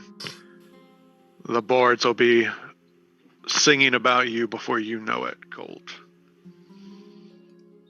And he like reaches down like a scoop of like some of those gold pieces in his hands, and he's like putting them in the pocket. And you see him like there's like a bit of a smile on his face, and he goes, the story would have been better if the power core was still in there, but it's gone. I would jump in and say it's probably not gone. It might still be nearby. I mean, it could be a cave for all we know. So I guess like shiny things. I guess you're right, but I don't think I'd rather be in the bag than be in the cave. To be totally honest.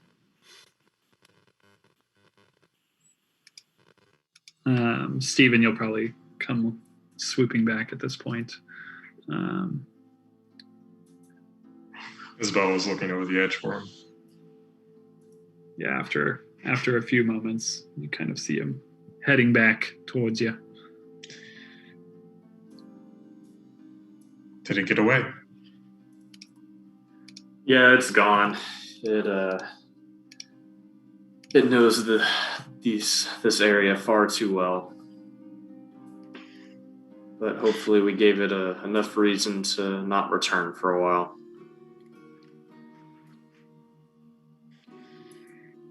Say. Well, admirable effort going after it.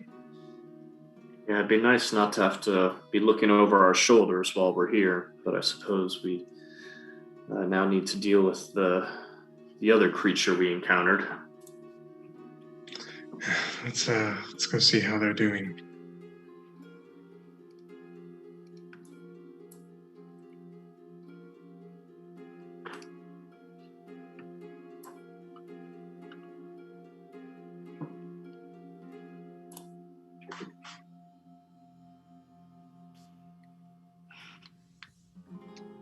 All right. What's everybody else doing? We go spelunking.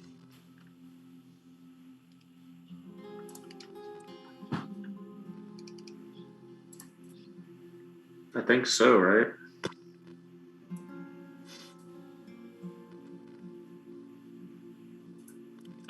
Yeah, so I go down, I run by, or go by Sar and just say, hey, let me know if the thing comes back. And then I'll go down the left corridor and see if there's anything even over here. Roll a investigation check. Or survival, depending on what you're trying to do.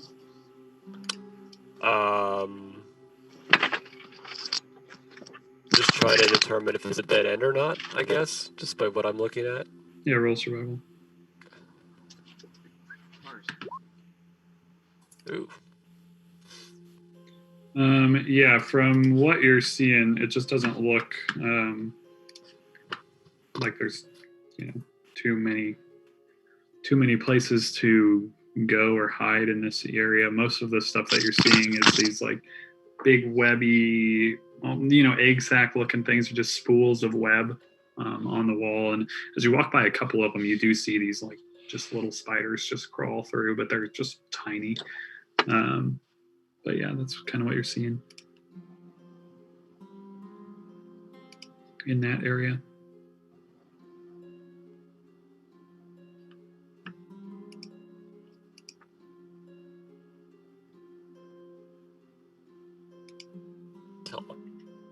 And I think that way's a dead end.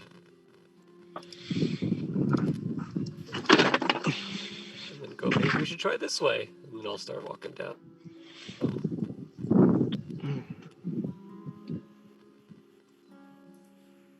Anna will like sort of peer back, and does it seem like everyone's coming to the cave?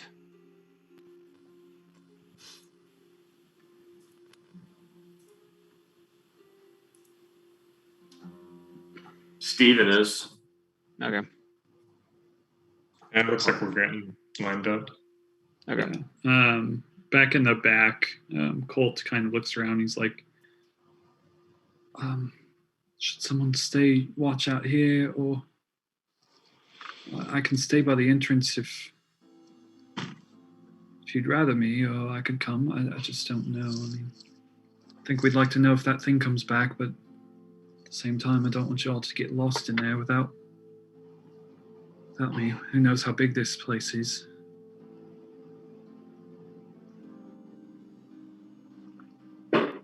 Just asking the group. Clavius is going to pump him up and be like, Colt, you're a member of this team now, and we're probably going to need you. Like, we want you to be with us. See him kind of like nod, and then he pulls like his short bow in one hand, and he's got an arrow in his other. He's like nods, and he's like, "All right, ready to roll." And he falls in line basically. Xerxes would look at him and just say, I know that the figure that we saw earlier was unsettling. But if there's one thing that I've learned in my many years, it's not to judge a person solely by their appearance. He seemed to have our best interest at heart. At least he was trying to warn us of the Chimera's arrival. If he wanted to hurt us, he would have.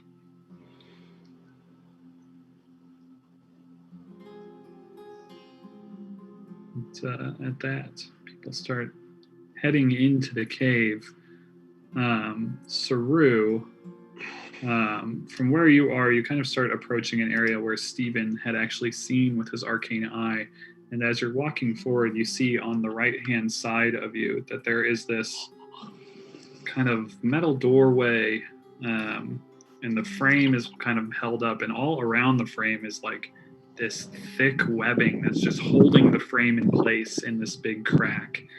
And as you're kind of like staring at that, you see like around the corner to the left before you, like this tuft of white hair kind of like slowly emerge, and you see a hand, like this purple hand, kind of slowly reach out, look around the corner.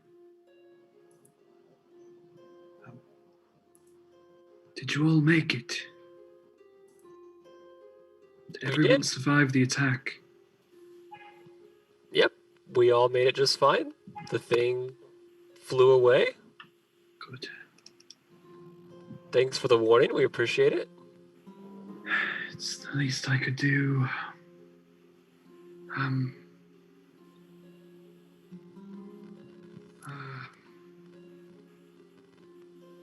The spiders, how did they fare? Well, the ones that were there before you came down the hill, not so much. But the ones that kind of popped out of things on, 3 of them are still there, I guess. They disappeared,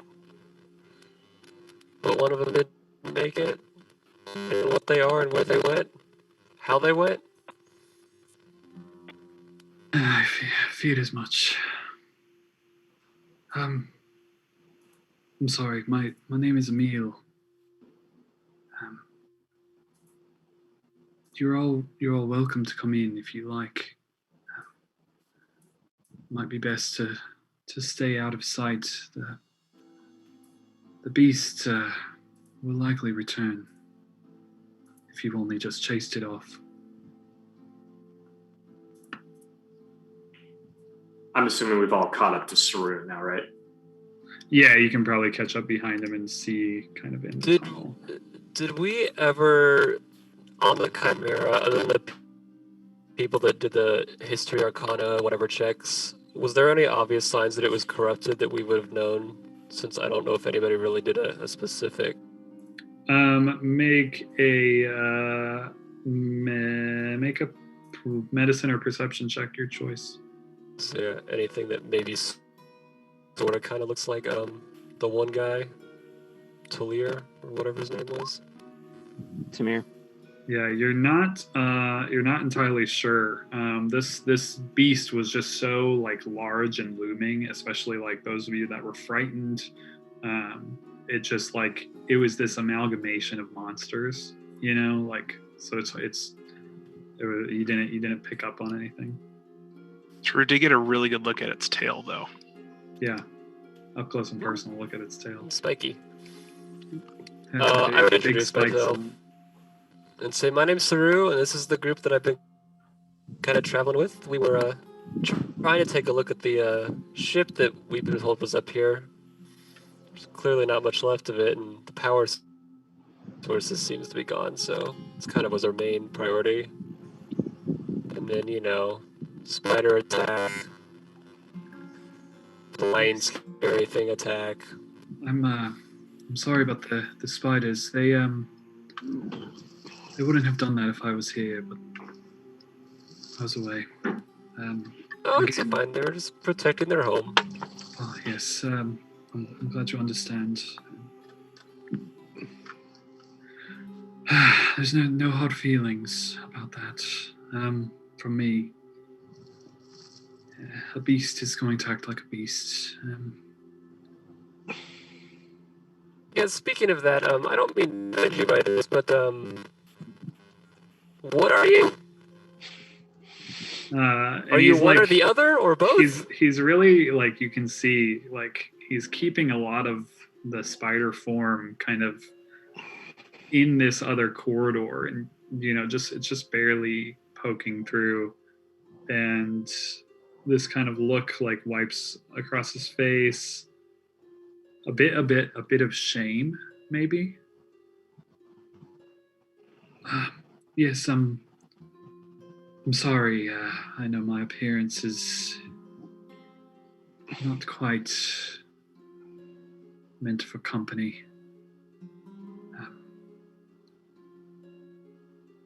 I understand if you don't wish. I can go. I can go. And you can stay at the entrance. No. You're fine. You're fine. It's not that at all. It's just I don't know. You see people that are all spiders. You up and see. You just got real robot-y there. Yeah, Barlow, you might want to investigate your microphone over the week because it's real crappy. It just roboted out. So I presume, but. No, so I would just say, you know, sometimes you see elves, sometimes you see spiders. You don't normally see elfy spiders. But you're fine, you know, you don't have to go anywhere. It's just different. Okay. Yes, and he kind of like a little bit skitters into the main hall. Both his hands very clear. If you're comfortable, there's more room back this way. I don't know if I have much that you all be interested in partaking in, but we have a few fresh kills. Rabbit, you could do what you need with him, and maybe catch your breath until you feel that you can head out safely. I'll have the spiders keep a watch for the beast to return, and come, and he starts moving back into the cave, and that's where we'll end Lead the way. Session. As Emil, the half spider, half elf, spider elf, no TM, heads back into the cave, and you guys can decide what you want to do with that. And we'll see you next week.